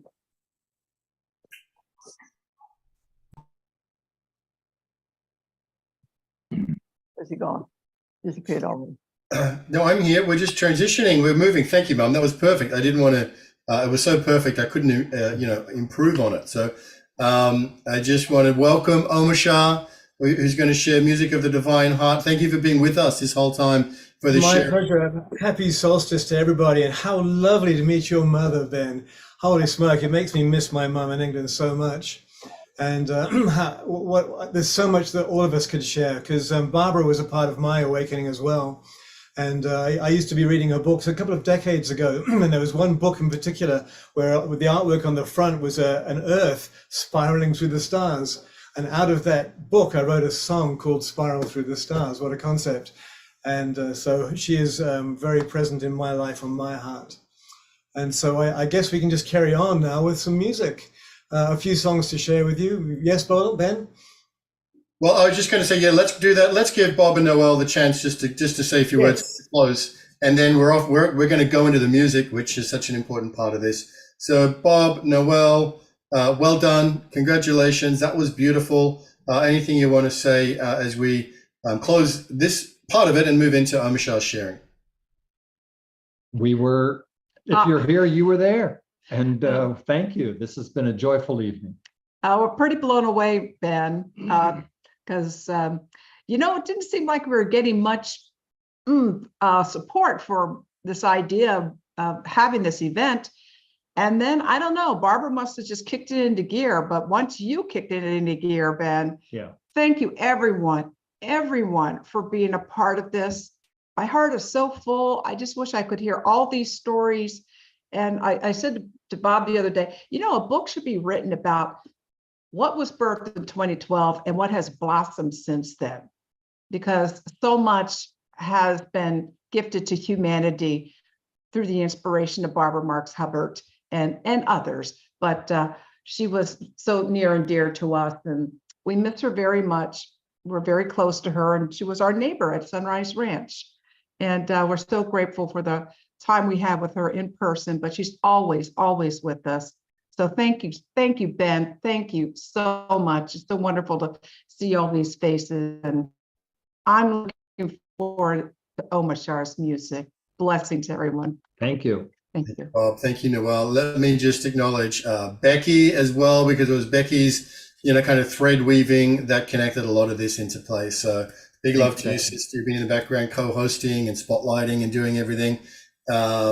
Becky, anything you want to say or share before we go to Omashar? This has just been joy, really joy. And, I was trying to remember where I was then.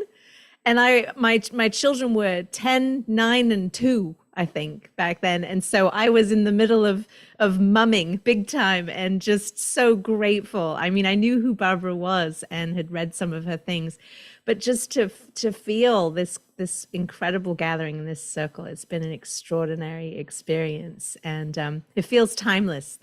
She's time traveled, and I think she really was here, monkeying with some things for us tonight, which was really getting me giggling. So, thank you all so much for being here. Thank you, Bob and Noel. Thank you, Ben and Omashar. We're so grateful for you bringing forth this music to celebrate. Yeah. Let's do it. Let's do it. Omashar, brother, thank you. Thank you so much. And it's funny, in 2012, I was fathering, I had a 5-year young daughter and a 13-year young son, and I was looking after them at that time. So I'm going to go into a song called The True Ones. And we're all the true ones. Something that Adil said earlier is that we're part of something that is growing within us. And we can't stop it. There's no down, no return. And most of us cannot even share it with our immediate family. It's one of those weird things. I could not find words to share the transformation that's happened within me with pretty much anybody except those of us on the call here. So I'm just going to click onto my pro mic. There we go.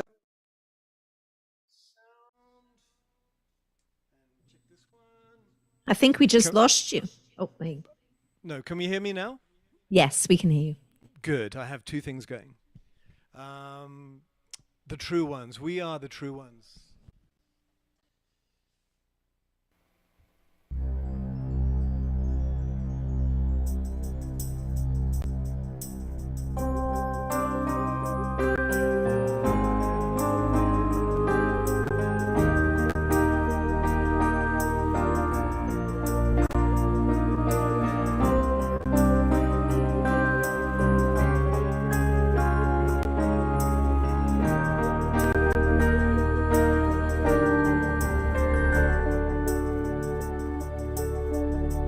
Breathing free again.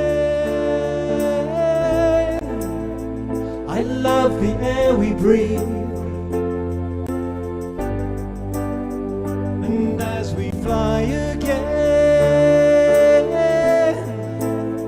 I love the sacred skies. We are whole again. I love the way we've changed. With open hearts again. I love the love we are. We are rising, there's no disguising the truth of who we are.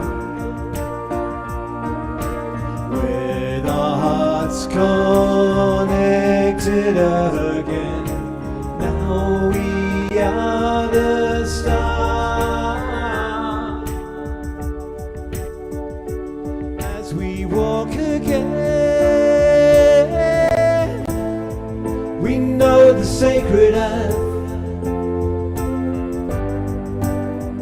And as we see again, to ourselves we give birth. And as we feel again, our boundaries dissolve. Free to love again, right from the heart of one.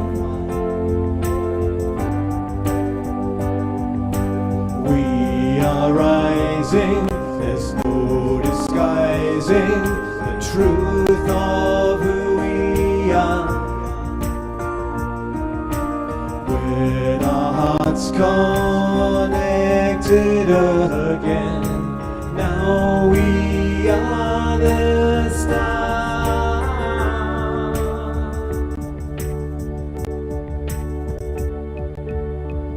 And now that we are home,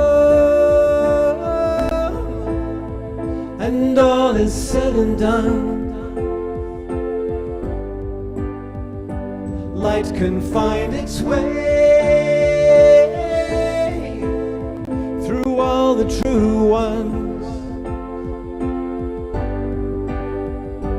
Broken hearts resolve into the song of life. The song of life will now be heard by all.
That's always a fun one to sing. This next song is called This Beautiful Garden. And it was a song that came to me completely whole. It was a dream. I woke up one morning. I had this song in my heart. Within 15 minutes, it was unfurled. And here it is.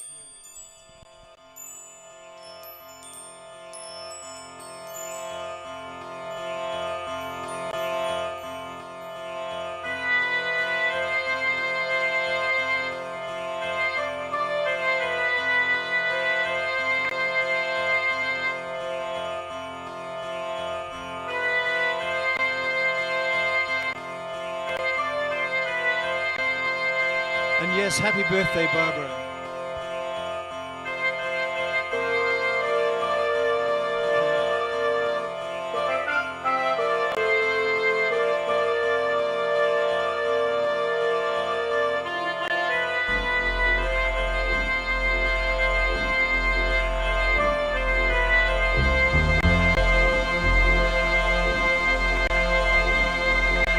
Oh yeah, I seem to remember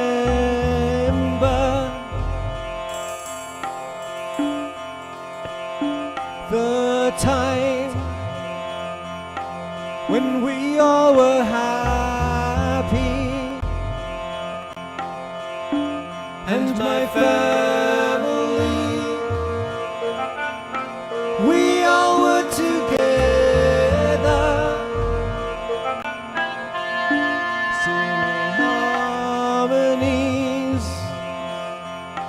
My sisters and brothers,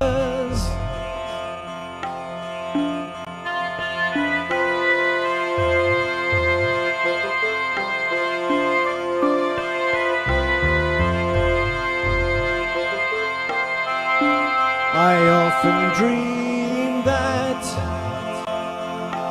we're gathered together.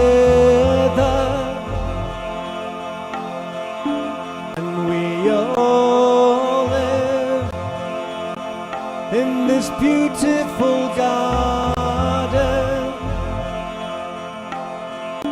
by a river with my favorite flowers and the trees there,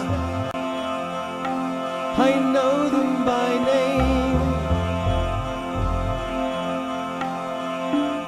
So if you'd like a new life, here it is, here it is, here it is.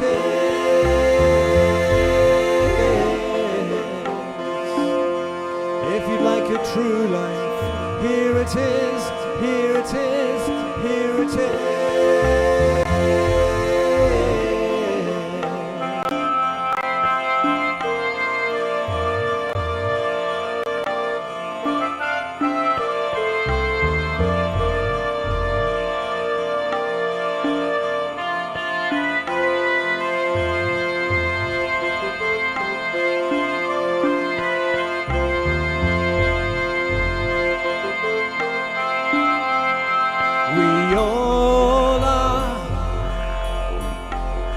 Born of the great sun,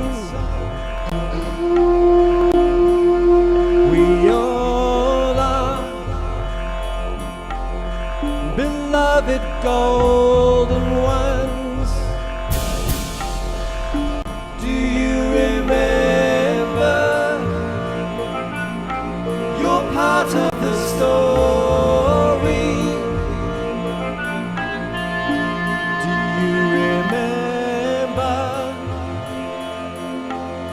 You are the glory. So if you'd like a new life, here it is, here it is, here it is.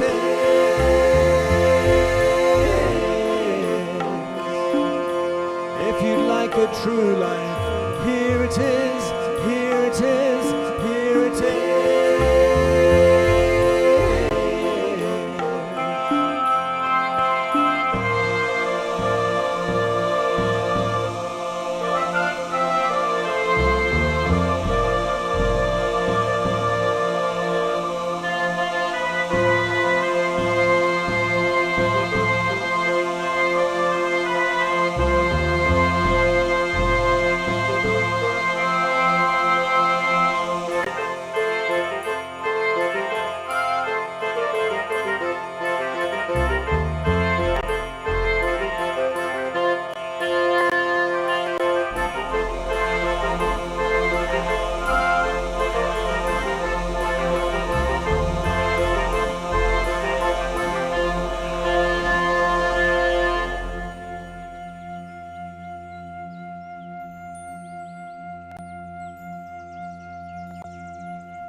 good to see you dancing.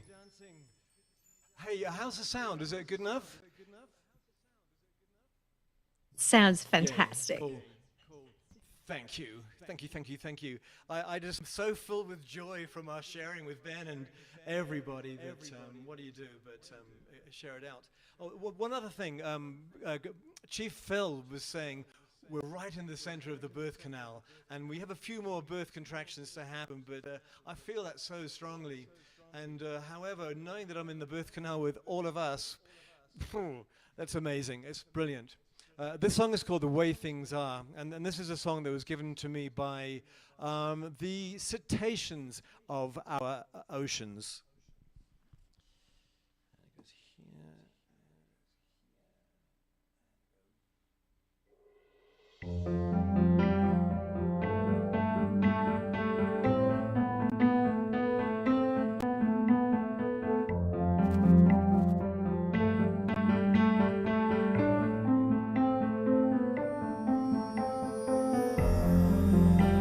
See when you're alone. What do you feel when you are by yourself? How could it be that you are here?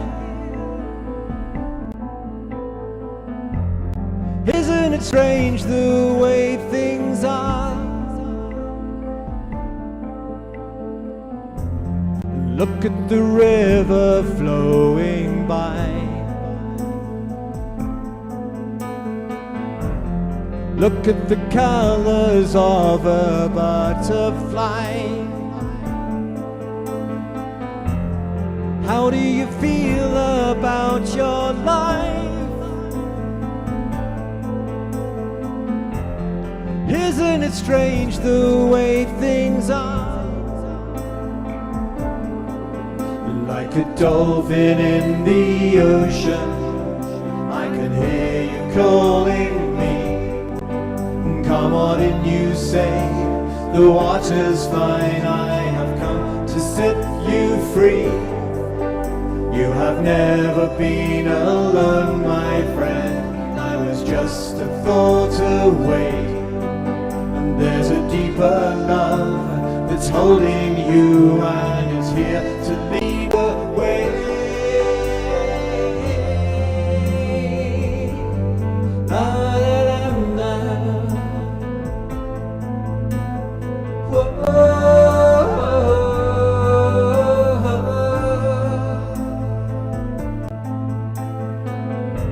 And now that you see you're not alone,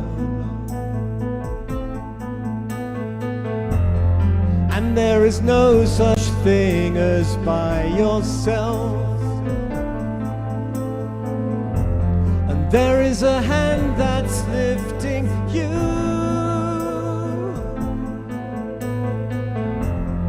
into the presence of yourself. And life is a tale that never ends. And there is a purpose to each heart that beats. You are the river flowing by.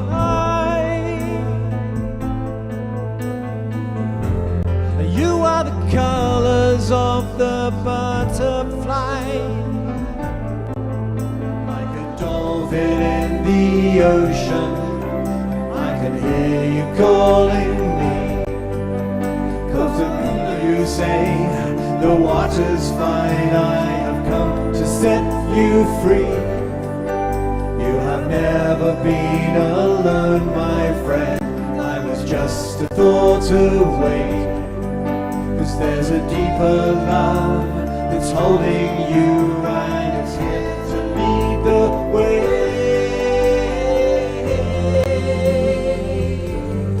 La, la, la. Whoa.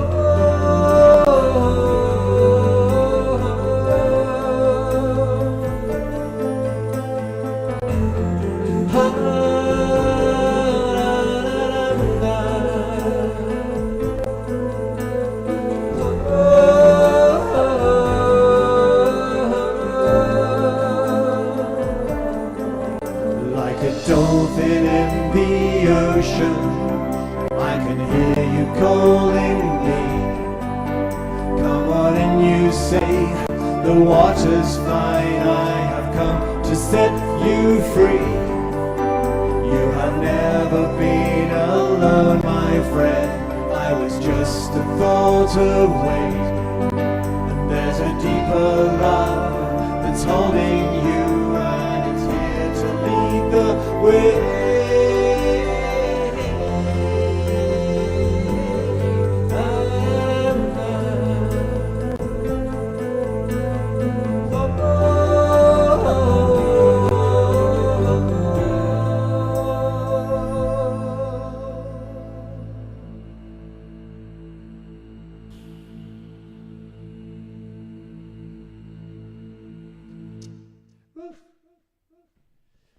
It's a trip when you play these songs because I get transported into the center of them and I sometimes forget that I'm playing them.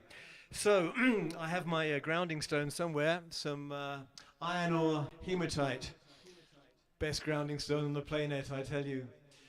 This is a fun little song that came to me, and these are all songs from the Divine Heart. They're all either my communication with the source of all creation as I perceive it, him, her, and vice versa. Many times I receive transmissions, and this is one of them when I was feeling kind of down, and the song just came along and said, just when. And just when you think that all is lost and the curtain looks to fall, what happens then? So, this is what happens then. Let's do that. Yay. On there, on there, on there. All is good. Dearly beloved. Ha, it's a Prince song.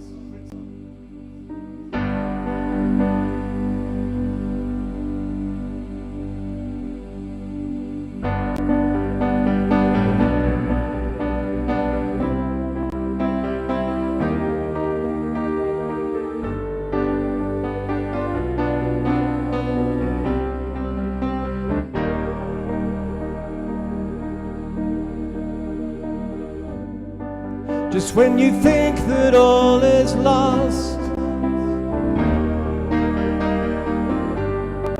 and the curtain looks to fall,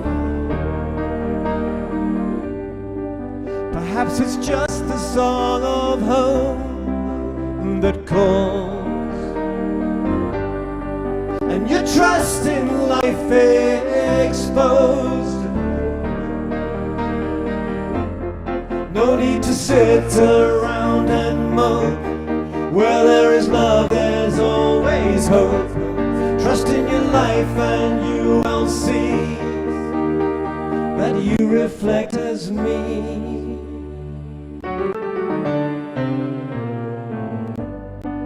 Another day is here for you to live, and I'll walk it through with you. There is no doubt your heart is pure and true. So I came to remind you. No need to sit around and mope. Where there is love, there's always hope. Trust in your life and you will see that you reflect as me.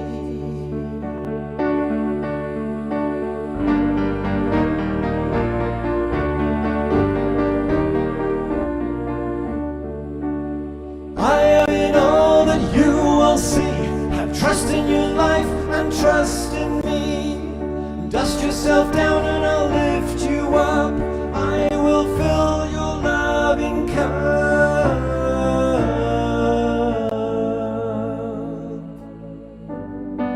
Just when you thought that all was lost, I came to remind you. No need to sit around and mope. Where there is love, there's always hope. Trust in your life and you will see that you reflect as me.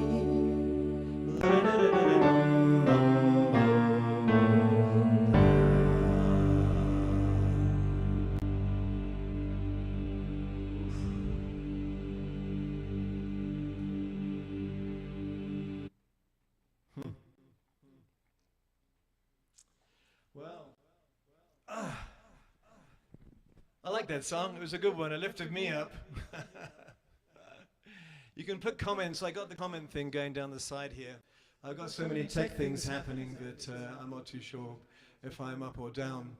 But here's a brand new song.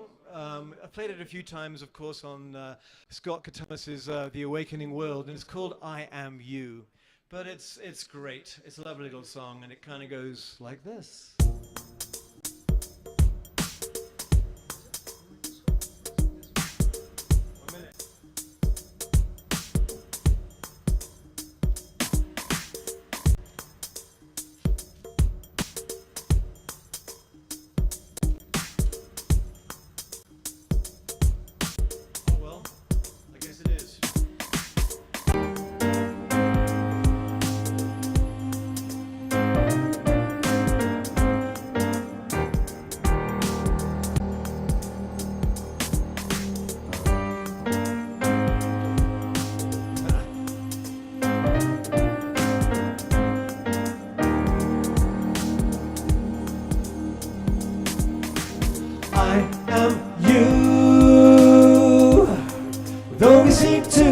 From different skies, and what is true is the love that shines right through your eyes. Yes, we are here and now, and it's time to leave the past behind. So take me by the hand, let us walk across this sacred land. And this is your bit. I am you, though we seem to come from different skies. And what is true is the love that shines right through your eyes. I'll sail away with you across the universe. We'll fly on eagle's wings, and you know we'll cry with gratitude. Remember, you're always divinely connected. Our spirits, our bodies are being resurrected. The love in your hearts will lift you up, and I'll come along and fill your cup. I am you, though we seem to come from different skies. And what is true is the light that shines right through your eyes. 1,000 sunny days describes the joy I feel. I'll walk 1,000,000 miles, 'cause you know we'll see the truth revealed. And we shall always remember, you're always fine connected. Our spirits, our bodies are being resurrected. The love in your hearts will lift you up, and I'll come along and fill your cup.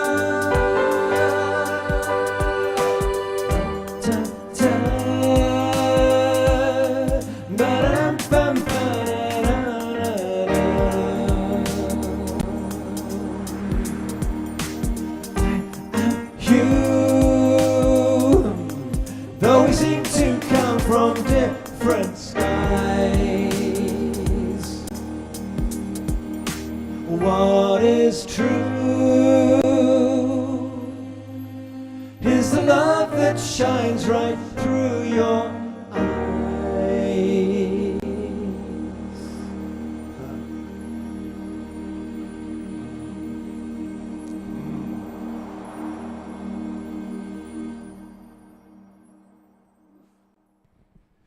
It's always fun playing a new song because your mind doesn't quite know where it's going. But hey, that's the story of my life. My heart knows where it's going.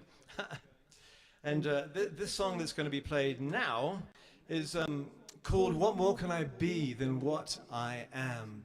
I remember going to an event somewhere, it was actually in India, and I traveled for what seemed like 10 million years to get there. And within 10 minutes of getting there, the organizer of the event said, "Come to a meeting." And I was so tired that I could not even imagine going to this meeting, but they forced me to come. Well, I guess I acquiesced. And I went back to my room and I was so annoyed. I thought, come on, what more can I be than what I am in this moment? And so out of that came this great song called What More Can I Be? And let's see.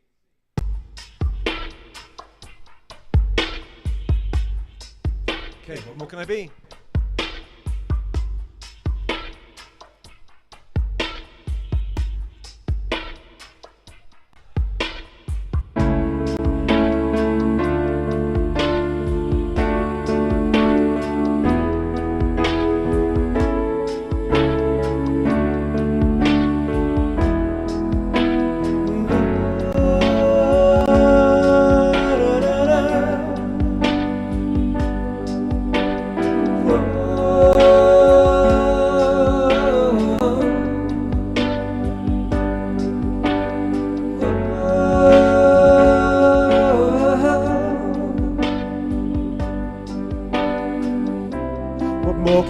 Be than what I am.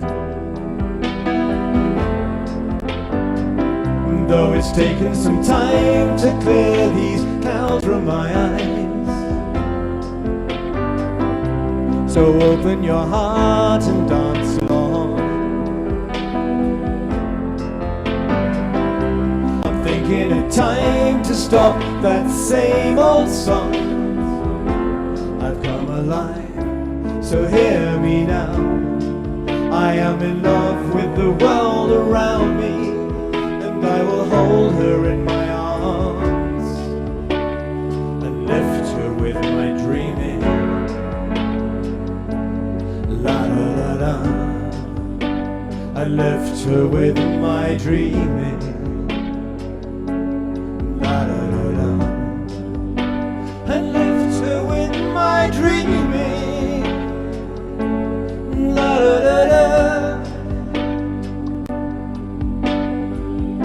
So don't try to hold me to what I was. I've traveled through time to see this day arise. The love that I am is here for you. So open the door and let the sun shine in. I've come alive, so hear me now. I am in love with the world around me, and I will hold her in my arms and lift her with my dreaming. La da da da. I lift her with my dreaming.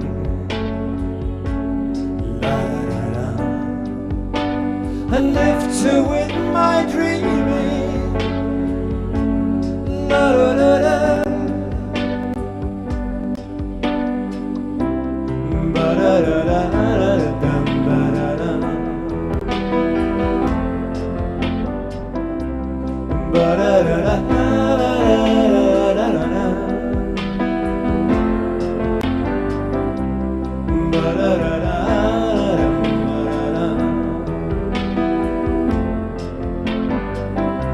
So open the door and let the sun shine in. I've come alive, so hear me now. I am in love with the world around me, and I will hold her in my arms and lift her with my dreaming. La da da da. I lift her with my dreaming.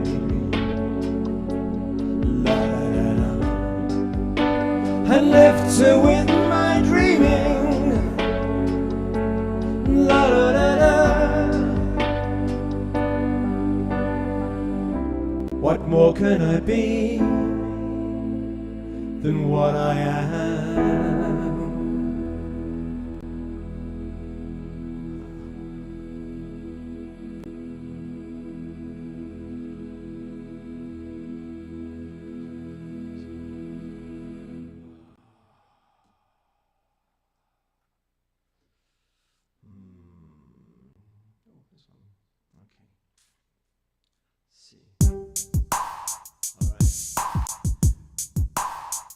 Another new one. It's funny, when I play a slow song, it seems so slow, but it's because my mind is racing. So let's take a few deep breaths and unrace the mind, because that'll help me. Yes. Jeffrey, love to see you dancing, brother.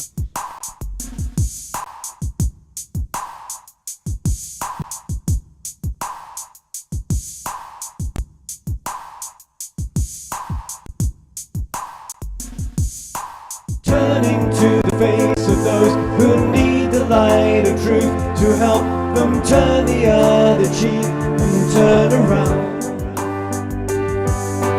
Lift each other up into the highest point of view so that together we can move to higher ground.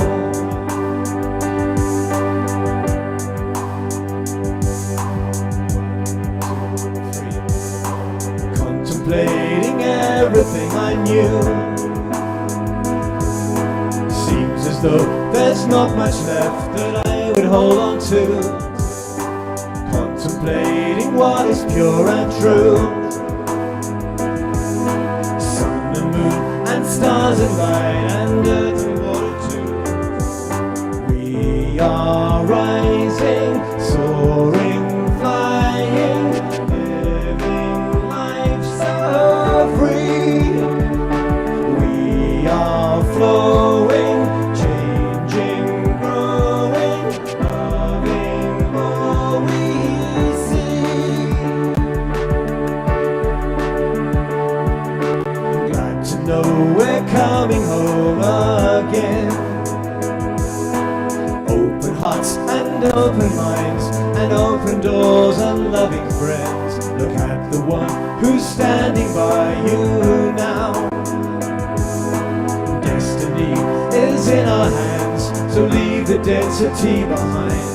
And we are rising, soaring, flying, living life so free. We are flowing, changing, growing, loving all we see.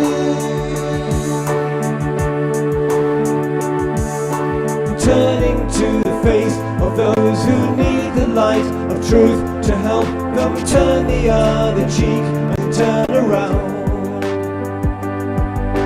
Lift each other up into the highest point of view so that together we can move to higher ground.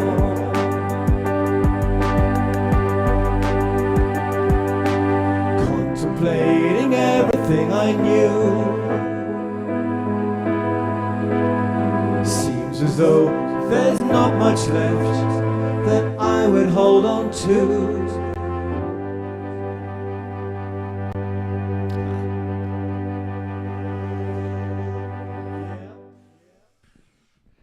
Seems as though there's not much left that I would hold on to. I tell you, in my life, as I'm awakening and as the light in my heart grows, all the things that I used to think that I loved and cherished seem to have paled into in comparison to what's coming. And so I'm a little antsy in this birth canal, but I'll stick it out because I have so many good friends and compadres and extended family coming along with me. Well, there's only one of us here, so with the one that we are. So this is called Another Dawn, this song. I like this song very much. It's about every day is a Groundhog Day, and every day you arise as an innocent child into the world. What a concept. What a concept. So we're going to go here. I'm going to go and let's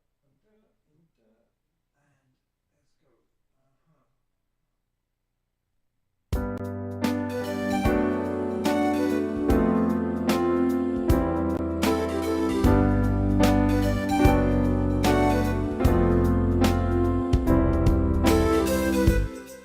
Another dawn, another day. Innocent child coming your way. I've been wondering about my life. Oh yeah. Wondering about my state of mind. But then I heard, who is it for? If not for yourself,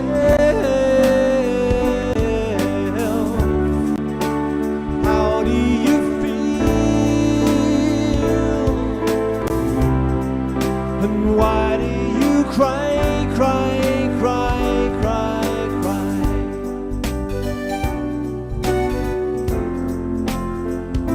Shooby-doo-wop.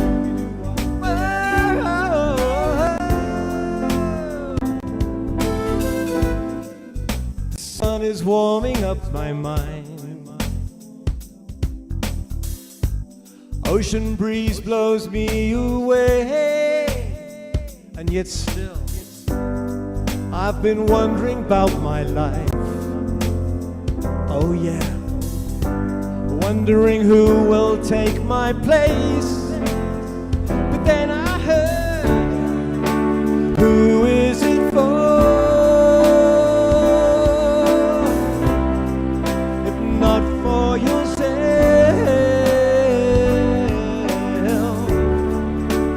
how do you feel? And why do you cry, cry, cry, cry, cry? Who is it for? If not for yourself,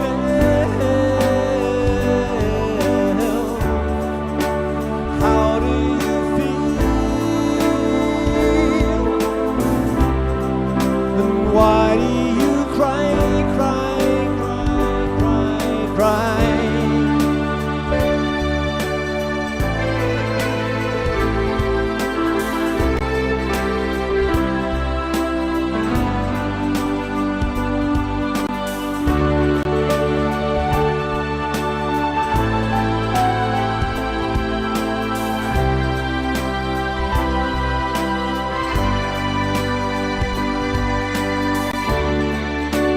Who is it for?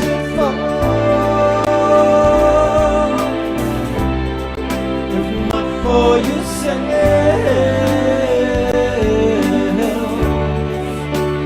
how do you feel? So come on, let's fly. Come on, let's fly.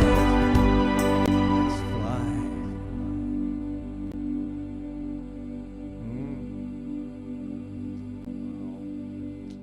Whew. Yay. How are we doing for time, guys? Are we hanging in there? I got another couple. Ha, Jennifer. Where do we go? All right. I know what I'm going to do. Before we go quiet again, let's do another ragey song.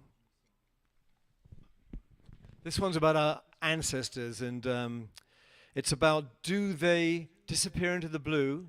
Maybe we're our ancestors, and maybe the ancestors are reaching their hand back out of the blue into our hearts and minds so that we can be guided today by their wisdom. So out of the blue, here we come. It's I wrote it as a very quiet, gentle song, but I spiffed it up into my brand, which is metapop, metaphysical pop music. I used to play in pop bands in New Zealand back in the day, and I realized that it wasn't for me anymore. I don't want to write about things like that anymore. So anyway, I gave it up, and I wrote everything from there, all that originates in my heart and nothing else. All right, this one maybe. I got lots of buttons to press.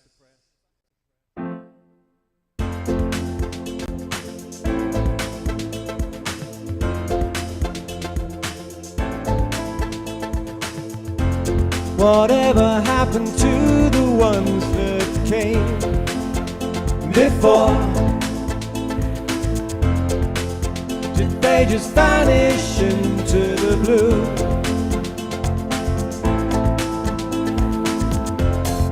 Maybe they're living the dream we know to be true, and reaching their hands back out of the blue. My heart is so ready to embrace all that's you. I feel the love calling for me to break on through. With peace on my mind, I know that I'm coming to a new way of life that feels so true. Okay, break down, Jennifer, here we go.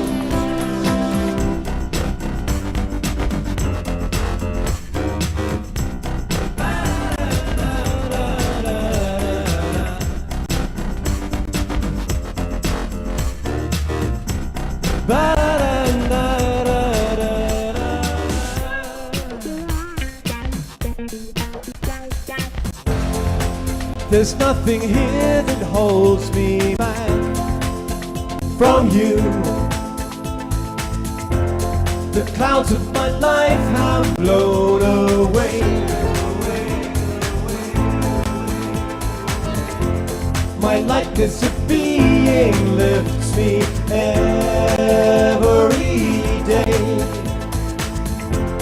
I find myself feeling not so blue. My heart is so ready to embrace all that's new. I feel the love calling for me to break on through.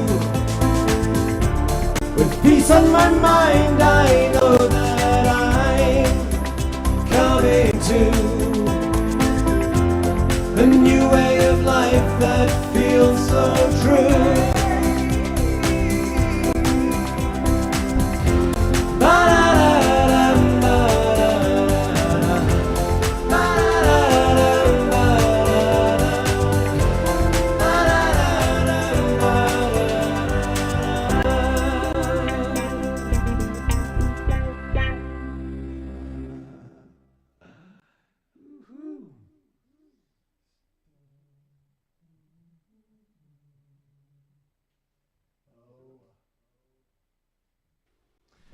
One needs a sound technician at this time of night.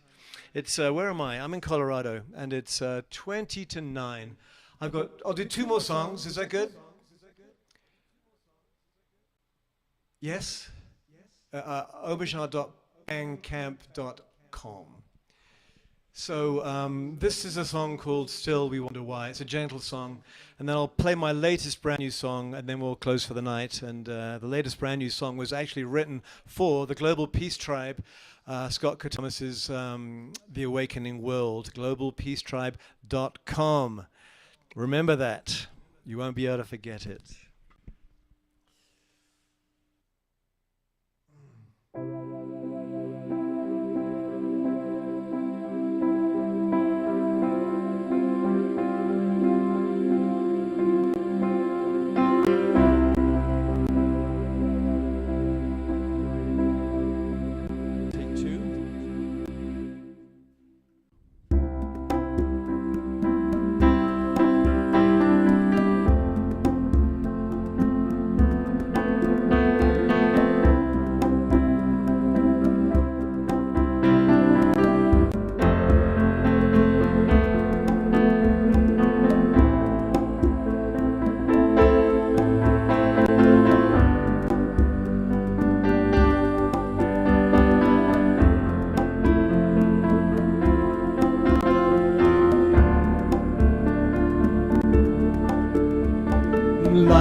Brighter than the sun.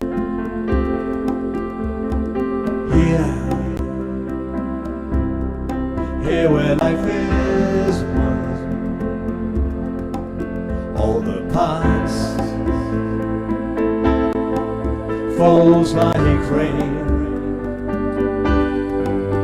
into the soil of future dreams. Love, the footprint in the sand. Eyes shining like the stars, and the way is suddenly so clear, and we know what has to be done. Still, we wonder why flowers keep on blooming, the stardust in our eyes lifts us all to a higher plane, a deeper truth, our rightful place, and still we wonder why.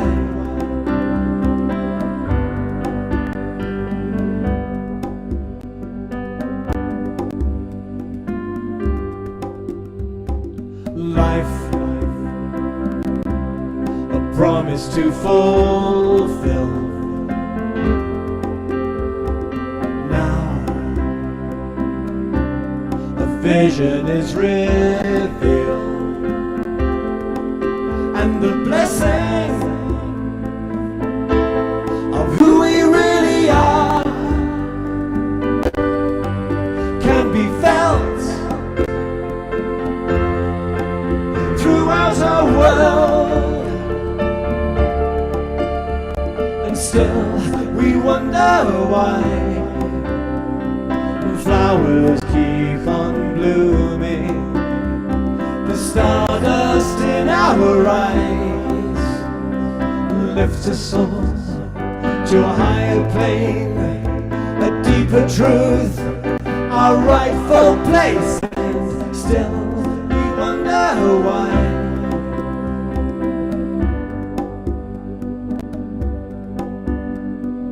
Light brighter than the sun,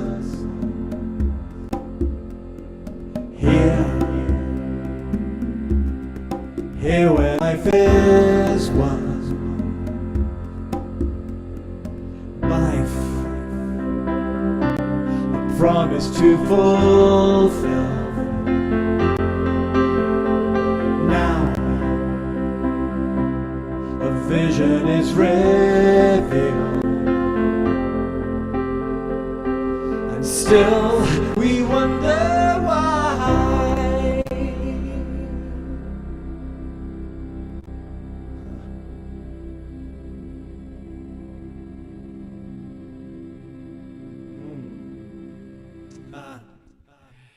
Marco, I loved your feeling you through the screen here. I've got a little gallery view down the side here, and I can thank you. You were sign reading for me, signing for me. All right, this is the last song of the night, the last song ever until the next moment. And this, of course, is named after the Global Peace Tribe show, The Awakening World, and it's called The Awakening World. What a concept. Thank you for joining in. Thank you for coming for the ride. I hope the rest of your evening is awesome, or wherever it is on this planet that we get to meet sometime in the future, because there's a future and it's very, very bright. I can promise you that. I cannot tell you how or why, but we are achieving it within ourselves. So there we are.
awakening world is rising through our hearts, through our lives, as we take the next steps together, walking tall, no disguise.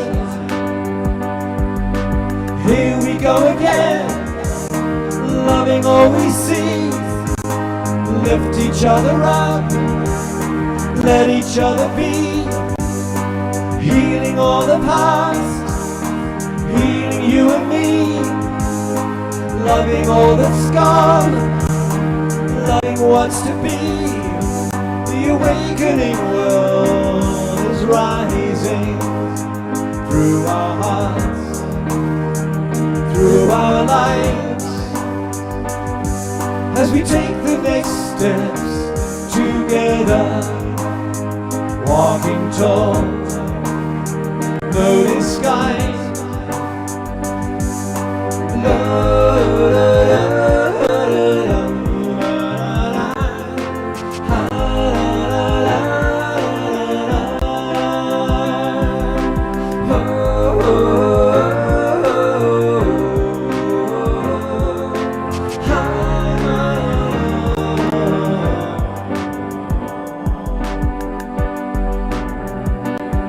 The awakening world,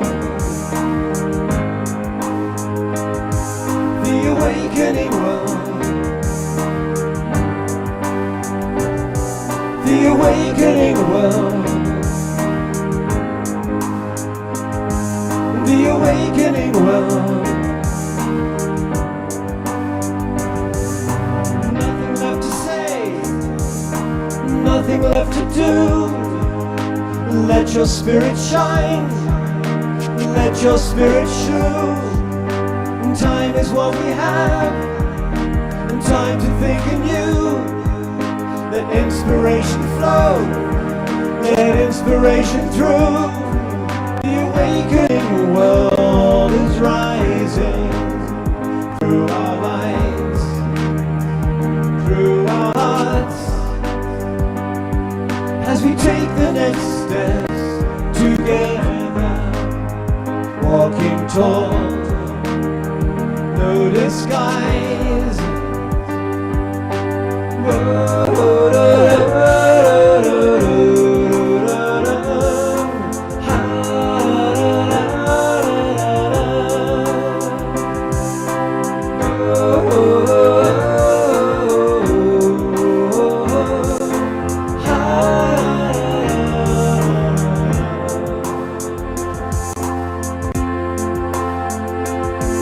The awakening world,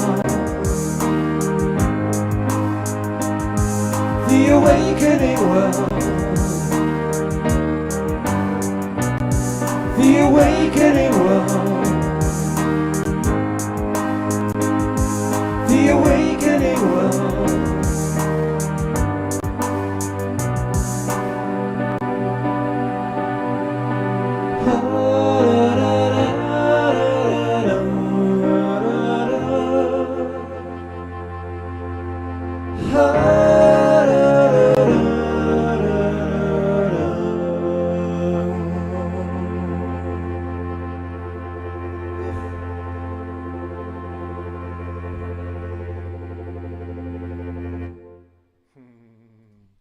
Woohoo! Thank you all so much for joining, and what a pleasure and a privilege to follow on from Ben Bowler and all of our extraordinary sharings that came. I know there was a gazillion more, but there it is. And thank you, Ben. I can see you there somewhere. I'm going to go back onto gallery view. I don't know if you wanted to say anything in completion, but there is no completion because, you know, every moment is a new beginning. And right. And thank you, Becky, for being behind me there, because I couldn't reach out to let people into the room. I have been known to be ambidextrous, but there it is. So happy solstice. Have a beautiful evening, morning, evening, day, night, whatever it is, wherever you are. Ben, over to you, brother. Oh, beautiful, Brother Omashar. Thank you. Thank you so much for sharing your gifts and your gorgeous music with all of us. And was great to see people dancing and singing along and enjoying, quite a wide collection of songs that you had there. Becky, wasn't that beautiful? And what a perfect really way to was. celebrate and to acknowledge this moment. Thank you, brother. The solstice, so beautiful. So thank you so much, Omashar. Thank you. You are so welcome. Good night, everybody. Somebody can press the red button. I'm not going to. Good night. And